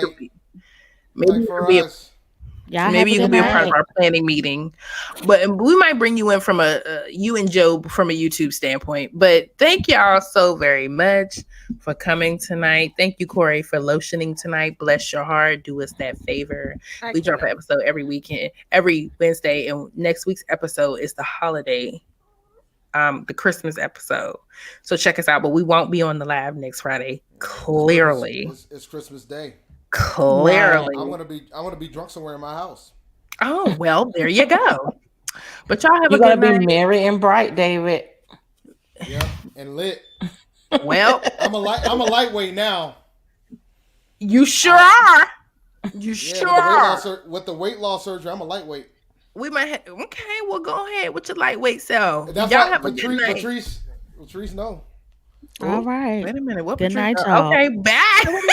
See y'all. No, nothing. No, it's not.